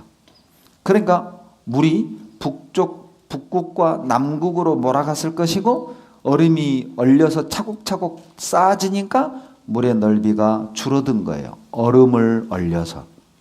방법까지도 말씀하십니다. 이렇게 말입니다. 얼음이 얼리니까 물이 줄어들겠죠. 그리고 땅을 갈랐어요. 그리고 창고에 물을 또 가뒀어요. 바닷속에 해구 있죠. 보세요. 자, 물이 줄어드니까 둥둥 떠다니던 배가 어떤 산봉우리에 탁 걸렸어요. 그 산봉우리 이름이 성경에 기록되어 있습니다. 창세기 8장 4절 다 같이 읽겠습니다. 7월 곧 그달 17일에 방주가 아라랏산에 머물렀으며. 여러분, 방주가 어디에 머물렀다고요? 자, 그러면 묻겠습니다. 오늘날 현재까지 아라랏산이 존재하고 그 아라랏산에서 방주를 발견한다면 성경 사실 맞아요? 맞습니다. 그러면 믿어야죠. 여러분 지금이 밤인데 낮이라고 우긴다면 그분하고는 대화할 수 없어요. 밤이잖아요. 밤이니까요. 아라랏산에서 방주가 발견되면 믿어야죠. 사실이니까요. 그런데 발견됐어요. 이거 한번 보시죠. 노아의 방주 아라랏 산정 얼음 속에서 발견됐습니다. 자, 아라랏산이 지금도 존재하고 있어요. 터키에 있습니다. 아라랏산이 원래는 아르메니아 땅이었는데 터키가 빼앗았어요. 그래서 이 터키 땅이 돼버린 겁니다. 아라랏산이 지금도 존재합니다. 얼마나 높냐? 해발 5,165m예요. 그러니까 얼마나 높던지 구름에 봉우리가 가려 있어요. 1년 내내 꽁꽁 얼려 있습니다. 역시 하나님답죠? 잣나무로 된 방주가 썩지 않도록 천연 냉동고에 놓는 거예요. 여기 보시면 터키 아라랏산 노아의 방주 묻힌 곳입니다. 여러분 거북선은요 1592년에 만들어졌죠. 500년도 안 된 거북선은 썩어져 없습니다. 500년도 안 돼요 거북선은. 그런데 없잖아요. 그런데 4000년 훌쩍 넘은 노아의 방주는요 지금도 존재합니다. 69년 소년동아일보에 어떤 기사가 실렸냐면 자, 터키 아라랏산에서 배화석이 발견됐어요. 길이가 140m, 15,000도급 상선이 해발 4,200m 높은 곳에서 발견됐습니다. 미국의 탐험대가 발견한 것이고 조사했는데 노아의 배임에 틀림없다는 거예요. 여러분, 자 대답 한번 해봐요. 15,000톤짜리 배를요 해발 4,200m 높은 곳에 갖다 놓는 방법 설명해봐요. 들어다나요? 헬기로? 그 시절에? 둥둥 떠다니다가 탁 걸리고 물 빠지는 것 말고는 설명 불가능합니다. 여러분, 자 인천에서 높은 산이 어디 있어요? 계양산 있죠. 계양산. 자 인천 계양산 몇 메다예요? 모를 줄 알았어요 제가. 보통 자기 동네 산 높이 모르더라고요. 가르쳐 드릴게요. 369m입니다. 395m 여기 있네요. 계양산은 해발 395m예요. 395m. 언제 다녀오셨다냐? 인터넷에서 다운받았어요. 여러분, 자, 여기가 계양산 정상이거든요. 물어봅시다. 395m 계양산 정상에 14,000톤짜리 배가 올라가 있다. 이거 놀라운 사건이에요? 그저 그런 사건이에요? 놀라운 사건이죠. 그런데 여러분, 계양산보다 10배나 더 높은 곳에서 방주가 발견됐어요. 생각해 봐요. 여기 보시면 인공위성으로 발견했거든요. 노아의 방주는 아라랏 산정 얼음 속에 있다. 전 세계에 홍수 흔적이 있는데 첫 번째 중국입니다. 중국. 여러분 중국에요. 제가 심천에서 이제 집회를 했었는데 제가 이 책을 보여줬어요. 여러분 이 책이 뭐냐면 백방비결전입니다. 이 내용은 뭐냐? 이 점쟁이들이 보는 책입니다. 실은 이게 그 유명한 괴예요. 괴. 점괴가 안 나온다 할 때 괴가 요거예요. 요거. 남자 거 여자 거를 보고 궁합도 보고요. 근데 제가 보여드리려는 건 이 위에 있는 겁니다. 자 여기 한문 읽을 줄 아시는 분 읽어보세요. 찬한 태고의 비유괴라. 옛날에는 이런 괴가 없었다. 인홍수 몰세하야. 홍수로 인하여 세상이 몰사할 때 나라는 사람이 방주를 만들어서 자기 가족 일가 8구 8식구가 살아남았고 8대 이르기까지 집단생활하고 전해 내려오는 말에 의하면 나는 자 혈기적 살아있는 만물을 도구려 일공 수컷 한 마리 암컷 한 마리를 구원했다. 이 요자가 과거 완료형입니다. 창세기 내용이잖아요. 제가 요걸 신천에서 보여줬더니 조선족 형제님이 저를 찾아왔어요. 목사님, 우리 중국 전설에 의하면 이 책은 하늘이 인간에게 내려준 선물이라는 전설이 있습니다. 그리고 우리 중국인의 조상이 누아예요. 누아라는 조상이 홍수와 싸워 이겨서 우리 위대한 중국인이 탄생했어요. 중국인 설화입니다. 어떻게 성경 내용과 일치할 수 있을까요? 세계적인 사건이었기 때문에 성경에만 있는 게 아니에요. 각 나라마다 그런 설화들이 있습니다. 인민일보입니다. 중국 사람들이 보는 신문이죠. 나, 방주, 화교, 유족, 수토, 유실, 노출, 원형. 비가 내려서 흙이 씻겨 내려가서 원형이 노출된 걸 발견했다. 어디에 있는 배냐? 자, 여기에 보면 제 토이기 아라라산. 토이기가 중국 발음으로 터어키 아라라산입니다. 그래도 안 믿으니까 2000년 청도일보입니다. 나, 방주, 확실 요 정도는 읽어야 됩니다. 존재.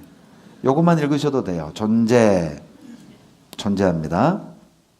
홍콩, 터키, 중국 기독교인들이 여러분 아라라산의 노아의 방주 안에 들어갔다 나왔습니다. 그 사진입니다. 여러분 해발 3,500m 이상에서는 나무가 존재할 수 없어요. 수목 한계선이 있죠. 그런데 4,000m 높은 곳에서 나무로 된 목조 구조물을 발견한 겁니다. 보세요. 요거 보세요. 방이 4개의 방을 들어갔다 나왔어요. 그리고 그것이 홍콩 신문에 실렸습니다. 홍콩에 가면 노아의 방주 박물관이 있어요. 제가 초기에 여기를 갔을 땐 노아의 방주를 발견한 스토리를 쭉 전시해 놨습니다. 그 중에 자 하나가 보세요. 노아의 방주 박물관이 어떻게 생겼냐면 실제 방주 사이즈를 그대로 만들어 놨어요. 이렇게 보면 지금 홍콩 공항 가는 방향입니다. 이쪽이 그 다리 밑에 있어요. 여기 보면 짐승들이 나오는 것까지도 연출해 놨어요. 이렇게. 그런데 그 안에 보면 저 맞죠? 자, 일부러 지금 저라고 확인을 시켜드리는 거예요. 다녀왔다고.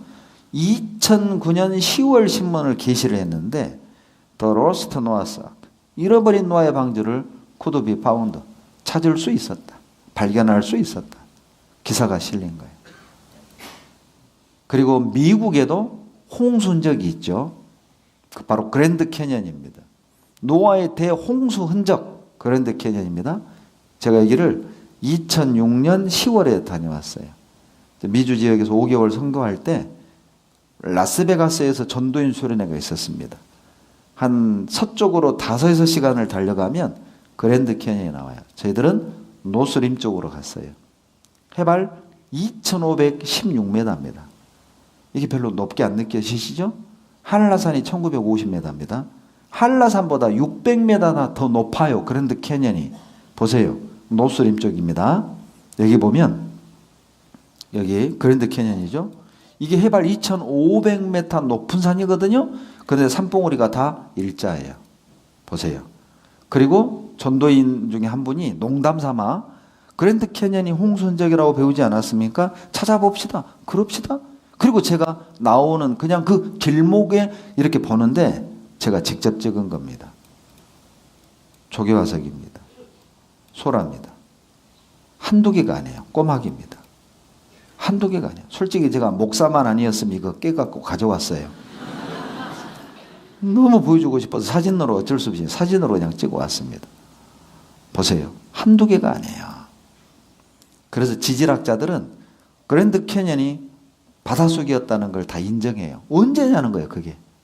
해발 2500m 정상이 어떻게 물속에 바닷속에 들어가요? 홍수 때입니다. 여러분, 화석이 되려면 갑자기 살아있는 물고기 이렇게 딱 대량의 흙에 덮쳐야 돼요. 그래야 썩지 않고 돌이 되거든요. 원형 그대로.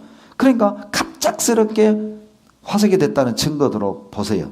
큰 물고기가 작은 물고기를 먹고 있는데 덮쳐버린 거예요. 얼마나 안타까워요. 다 먹기도 전에. 그런데 이런 화석들이 한두 개가 아니죠. 이런 화석들은 뭘 증거하느냐? 갑작스런 대격변이 있었다. 보세요. 그런 화석들이 많습니다. 소화도 안 됐어요. 지금 먹었는데. 그리고 조개화석은 대부분 이렇게 다 입 다물고 있죠. 뭘 의미하는 줄 아세요? 살았을 때 덮쳤다. 갑작스럽게 덮쳤다. 왜? 조개 죽으면 입 다물어요, 열어요? 열어요. 여러분 이해 못할까 봐 제가 바지락 칼국수 찍어왔어요. 여러분 어패류가 죽으면 다 입 엽니다. 이거 살았을 때 덮친 거거든요. 갑작스럽게 덮친 거예요. 몽골에도 홍수인 적이 있어요. 제가 몽골을 4번 갔는데요. 2011년에 제가 다르한을 갔을 때 제2의 도시입니다. 다르한에서 러시아 쪽으로 30분 정도 차를 타고 가면 오른쪽에 호수가 나와요. 바로 이 호수입니다. 짠물 호수입니다. 여러분 몽골은 바다 없습니다. 그런데 자 몽골 지도에 분홍색 칠한 게 다 짠물 호수예요. 한두 개가 아니에요. 바다 없는 몽골에 어떻게 짠물 호수가 있느냐. 홍수입니다. 여러분 짠물하고 담수는 안 섞입니다. 그러니까 물이 쫙 빠지면 어떤 건 담수가 걸리고 어떤 건 짠물이 걸려서 호수가 된 거예요. 짠물과 바닷물 안 섞입니다. 여기 보시면 제가 어디를 갔냐면 알타이를 갔어요. 알타이는 해발 2,000m가 높아요. 처음 갔을 때 고산병이 와가지고 혼났어요. 두통 때문에. 거기 알타이 박물관을 갔습니다. 박물관입니다. 자, 이게 알타이 지도인데 여기에서 이게 박물관 아가씨예요. 여기에서 뭘 발견했느냐? 요걸 발견했다는 거예요. 어필 화석입니다. 그래서 이 알타이도 바닷속이었다는 거예요. 해발 2,000m예요. 보세요. 소라 화석입니다. 전 세계에 널브러져 있죠. 그리고 볼리비아에도 있어요.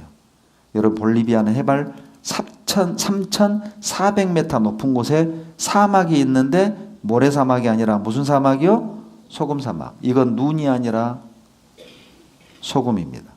자가용으로 4시간을 달려도 사막이에요. 소금사막.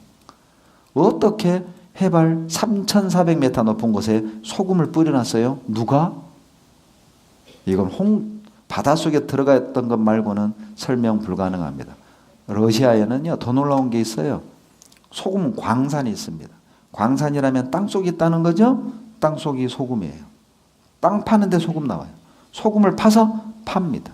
암염가루요. 여러분 보세요. 이것뿐만이 아닙니다. 바닷속에 도시가 발견됐는데 약 200여 개의 도시가 발견됐어요.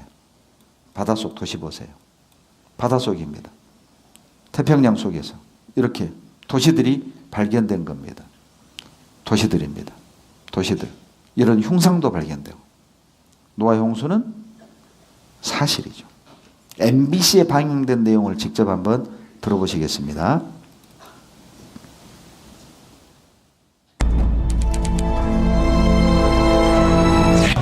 그렇다면 대홍수를 피하기 위한 노아의 방주도 있는 것일까? 있다면 어디에 있는 것일까? 노아의 방주가 있었다면 어디에 있었는지 추정할 수 있는 그 한 가지 단서는 바로 성경 속에 있다. 성경의 창세기 8장 4절에는 그리하여 7째 달 11의 날에 방주가 아라랏산 위에 내려앉았다라고 되어 있는데, 즉 노아의 방주가 아라랏산에 있다고 그 장소를 말하고 있는 것이다. 그런데 성경 속에 등장하는 아라랏산과 같은 지명의 산이 현재도 남아있다. 그곳은 바로 터키의 아라랏산이다.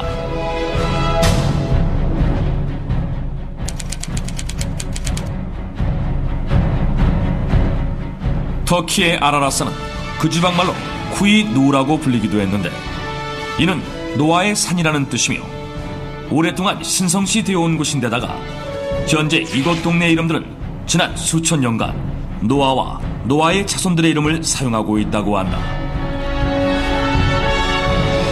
뿐만 아니라 이 아라랏산에는 바다에서만 볼 수 있는 어패류의 화석과 소금 등 대홍수가 있었음을 증명하는 흔적들이 발견되기도 했다. 1916년 여름, 러시아 제3코커서스 항공 군대인데 로스코비카 중위는 새 비행기를 시험하느라 터키의 동부 지역과 아르메니아 지역 사이에 있는 아라랏산 근처를 비행하고 있었다. 그런데 What is that? 중위는 비행도 전 산 정상에 있는 호수에서 놀라운 것을 발견했다. 그것은 바로 거대한 배였다. 로스코비카 중위의 보고를 받은 러시아의 황제 니콜라이 2세는 탐험대를 보내 직접 확인하게 했는데, 탐험대 역시 로스코비카 중위가 배를 발견했던 장소에서 빙하 속에 묻힌 거대한 배를 발견한다. 그 배는 120m가 넘는 길이었고, 배 안에는 높이 5m 정도의 칸막이가 몇백 개나 있었다. 어떤 방은 아주 크고 천장이 높았으며, 어떤 방은 바구니가 겹겹이 줄지어 있기도 했다. 탐험대원들은 흥분하지 않을 수 없었다. 실제로 찍은 사진입니다. 여러분, 성경은 사실이에요. 여러분 안 믿어도 사실이에요. 우리가 믿어서 사실이 된 게 아니라 사실이기 때문에 믿는 거죠. 따라서 해보세요. 그래서 어쩌라고? 그래서 어쩌라고? 여러분, 성경이 사실이면 큰일 났어요. 여러분, 상관이 있습니다. 우리하고 관계가 있어요. 누가복음 17장 찾겠습니다. 누가복음 17장.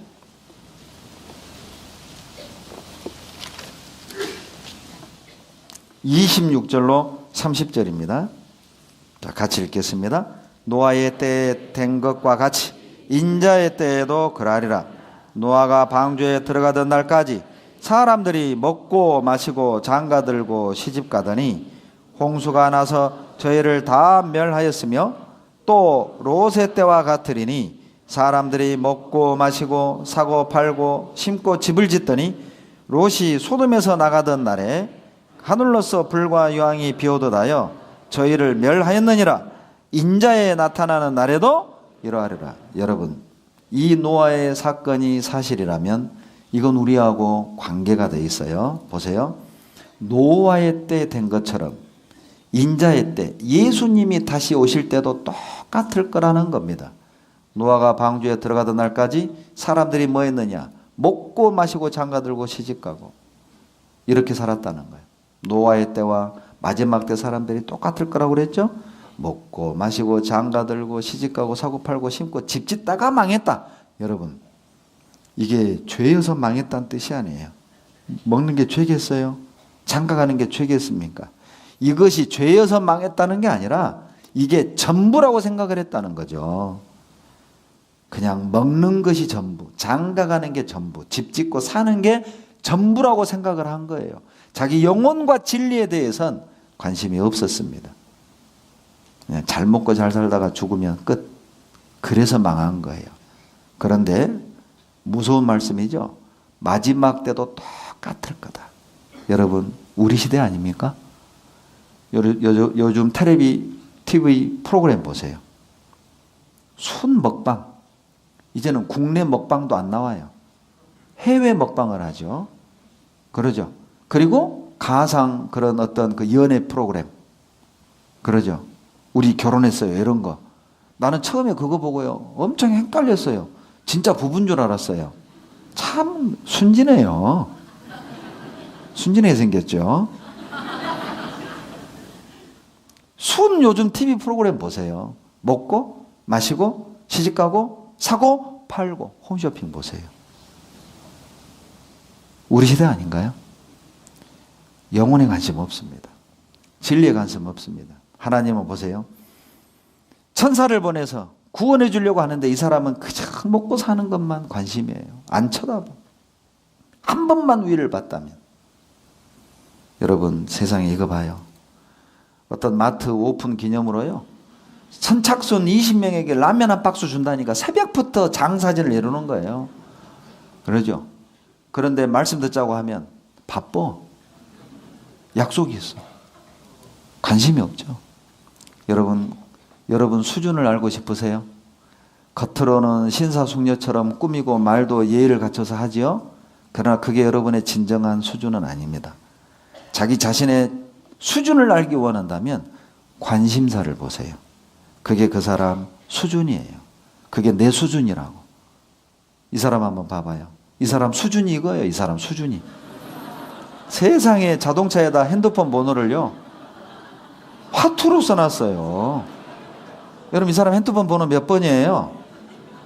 011에 546에 9984. 이거 읽을 줄 아시는 분 다 수상해.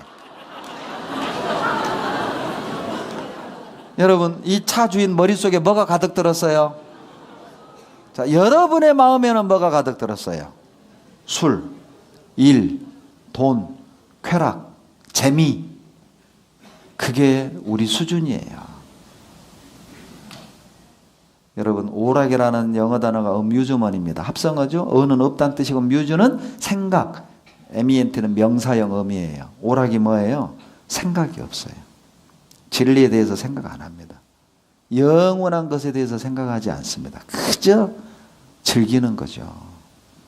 요즘 안 쓰는 한문이죠. 줄탁동시라고도 읽고 최탁동시라고도 읽어요. 무슨 말이냐?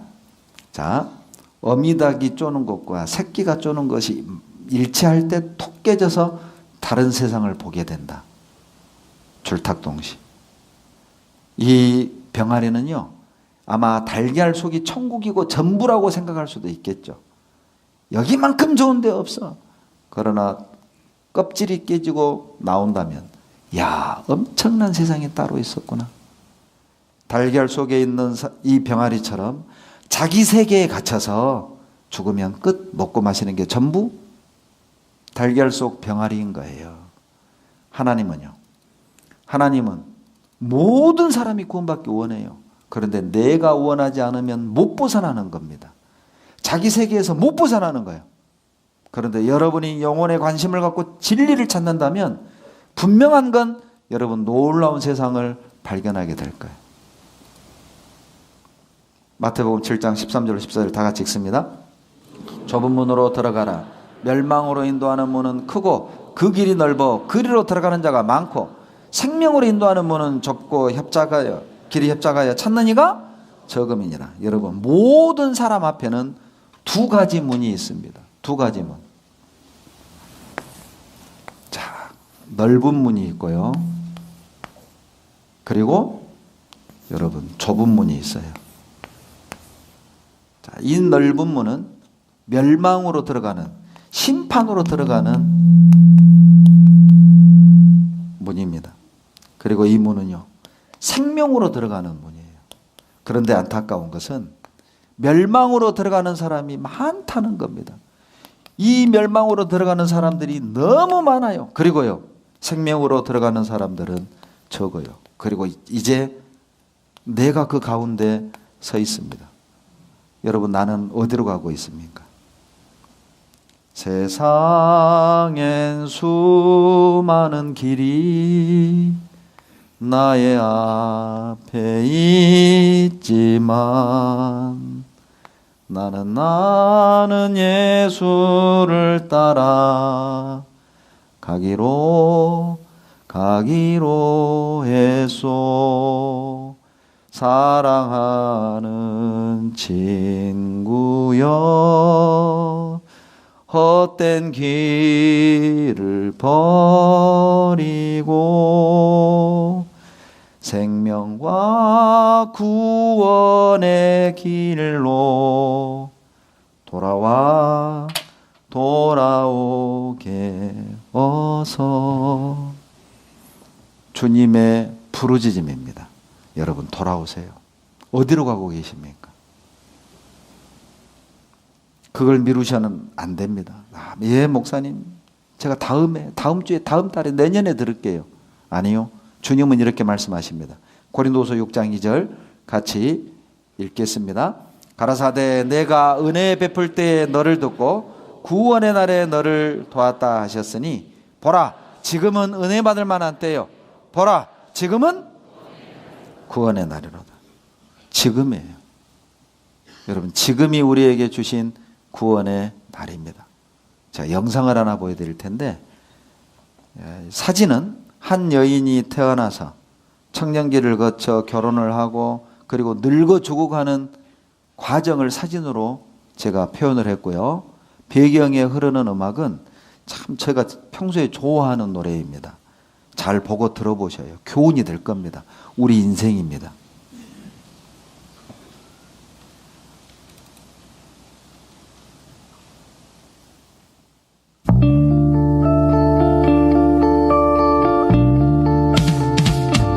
언젠간 가겠지 푸른 이 청춘 지고 또 피는 꽃잎처럼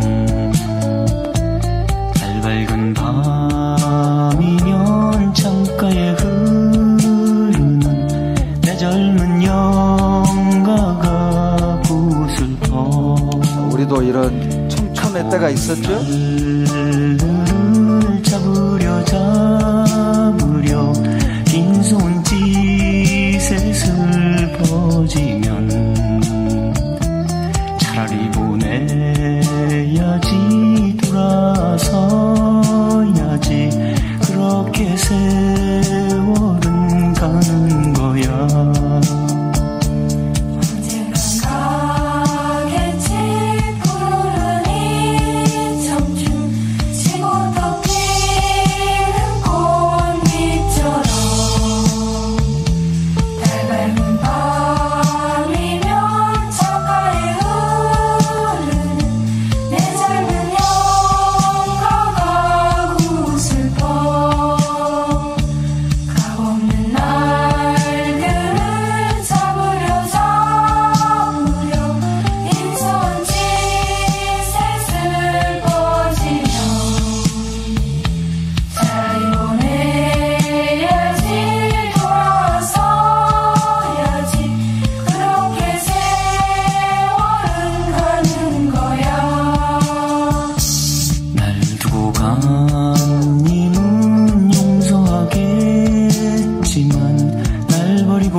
여러분, 내 인생이라는 배가 세월의 강물을 타고 지금도 흘러가고 있어요. 도대체 우리 인생의 배는 이 세월이라는 강물을 타고 어디로 가고 있을까요? 도대체 이 세월의 강물의 끝은 어디란 말입니까? 하나님입니다. 모든 인생이 하나님을 향해 흘러가고 있어요. 그 끝에서 우리는 하나님을 만날 겁니다. 그거 준비하자는 겁니다. 여러분, 늙고 병들어 죽는 게 끝이라고요? 전부라고요? 속지 마세요. 아모스 4장 12절입니다. 구약 성경 아모스 4장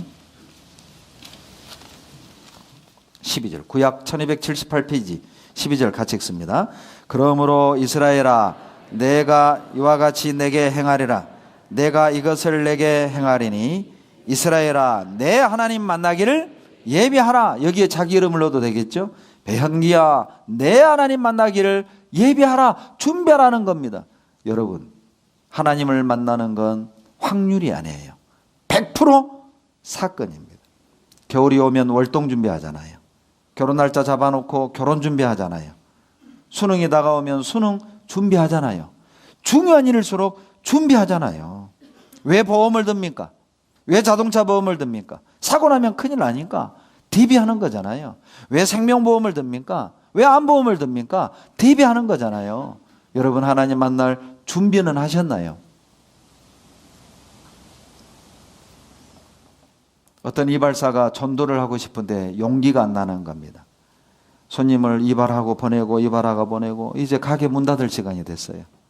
마지막 손님입니다. 전도해야 되는데 하필 마지막 손님이 면도 손님이에요. 눕혀놓고 거품 발라놓고 가죽끈에 면도칼 갈면서 전도해야 되는데 에이, 입 열자. 손님 죽을 준비 되셨습니까? 그 손님이 살려주세요.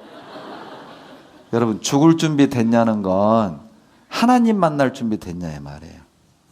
구원 받았냐 그 말이에요. 사람이 하는 최고의 실수가 무엇일까요? 죽음을 준비하지 않는 것입니다. 가장 큰 실수가 무엇일까요? 하나님 만날 준비하지 않는 거예요. 자, 보세요. 오늘도 마지막으로 책을 한 권 소개시켜 드리겠습니다. 노인과 바다입니다. 어니스트 해밍웨이가 쓴 명작이죠. 이것으로 노벨 문학상까지 탔습니다.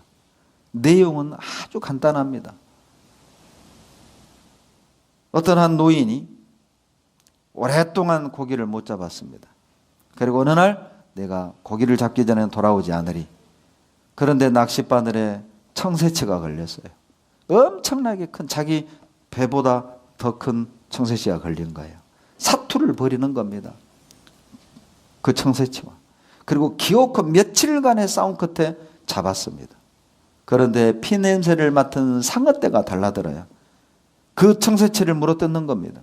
이 노인이 노를 가지고 상어를 쳐서 보내요. 그리고 이제 힘껏 노를 자기 집으로 돌아옵니다. 그런데 항구에 들어왔을 때 뒤를 돌아보니 그 엄청나게 큰 청새치가 뼈만 덩그러니 남아 있었어요. 저는 이걸 책으로 먼저 본 게 아니라 영화로 먼저 봤습니다. 마지막 장면에요. 그 뼈만 앙상하게 남은 큰 청새치가 바다에 둥 떠 있는 걸 하늘에서 쫙 클로즈업 당기는데 저는 그게 딱 내 뇌에 들어와 버렸어요. 지금도 얘기를 하면 그 하얀 청새치 뼈만이 기억이 나요. 여러분, 이게 우리 인생입니다. 바다는 세상, 그러죠? 그리고 배는 내 인생, 그리고 청새치는 내가 쫓는 꿈, 성공. 우리는 꿈을 쫓아 성공을 쫓아 평생을 살아왔잖아요. 여러 번 죽을 고비도 넘기고. 그런데 어때요? 인생의 말년에 돌아보면 아무것도 없어요. 스페인 격언에 정상에 올라가 봤더니 아무것도 없더라. 여러분은 무엇을 얻으셨습니까? 적막한 광야를 달리는 인생아, 너는 무엇을 찾으러 왔느냐? 이래도 한 세상, 저래도 한 평생, 돈도 명예도 사랑도 다 싫다. 적막한 광야를 달리는 인생아, 너는 무엇을 찾으러 왔느냐? 돈도 벌어보고 명예도 누려보고 사랑도 해봤지만 다 싫다. 답이 아니었던 겁니다. 여러분은 무엇을 찾으러 왔습니까? 여러분은 무엇을 찾으셨나요? 마지막 신명기 10장 13절입니다. 신명기 10장 13절. 다 같이 읽겠습니다. 내가 오늘날 내 행복을 위하여 내게 명하는 여호와의 명령을 지킬 것이 아니냐. 내가 오늘날 내 행복을 위하여 내게 명하는 여호와의 명령과 규례를 지킬 것이 아니냐. 여러분, 성경은 우리의 행복을 위해 주셨어요. 여러분, 다른 데서 행복을 찾지 말아요. 이 안에 행복이 들었습니다. 여러분, 정말 제가 장담하건대 이번에 다른 약속 뒤로 미루고 찾는 마음으로, 하나님 정말 나도 행복해지고 싶어요. 나도 진리 깨닫고 싶어요. 저도 구원받고 싶어요. 그런 마음으로 끝까지 듣는다면 여러분, 행복을 발견하게 될 겁니다. 행복하시게 될 겁니다. 같이 기도하겠습니다. 사랑이 많으신 하나님, 도와주시옵소서. 하나님의 간절한 초대를 한 사람도 외면하지 않게 도와주시옵소서. 내일도 우리의 마음과 걸음, 말씀 앞으로 인도해 주시옵소서. 구원 얻는 순간까지 우리의 생명 지켜주시옵소서. 예수님 이름으로 감사하며 기도드렸습니다. 아멘.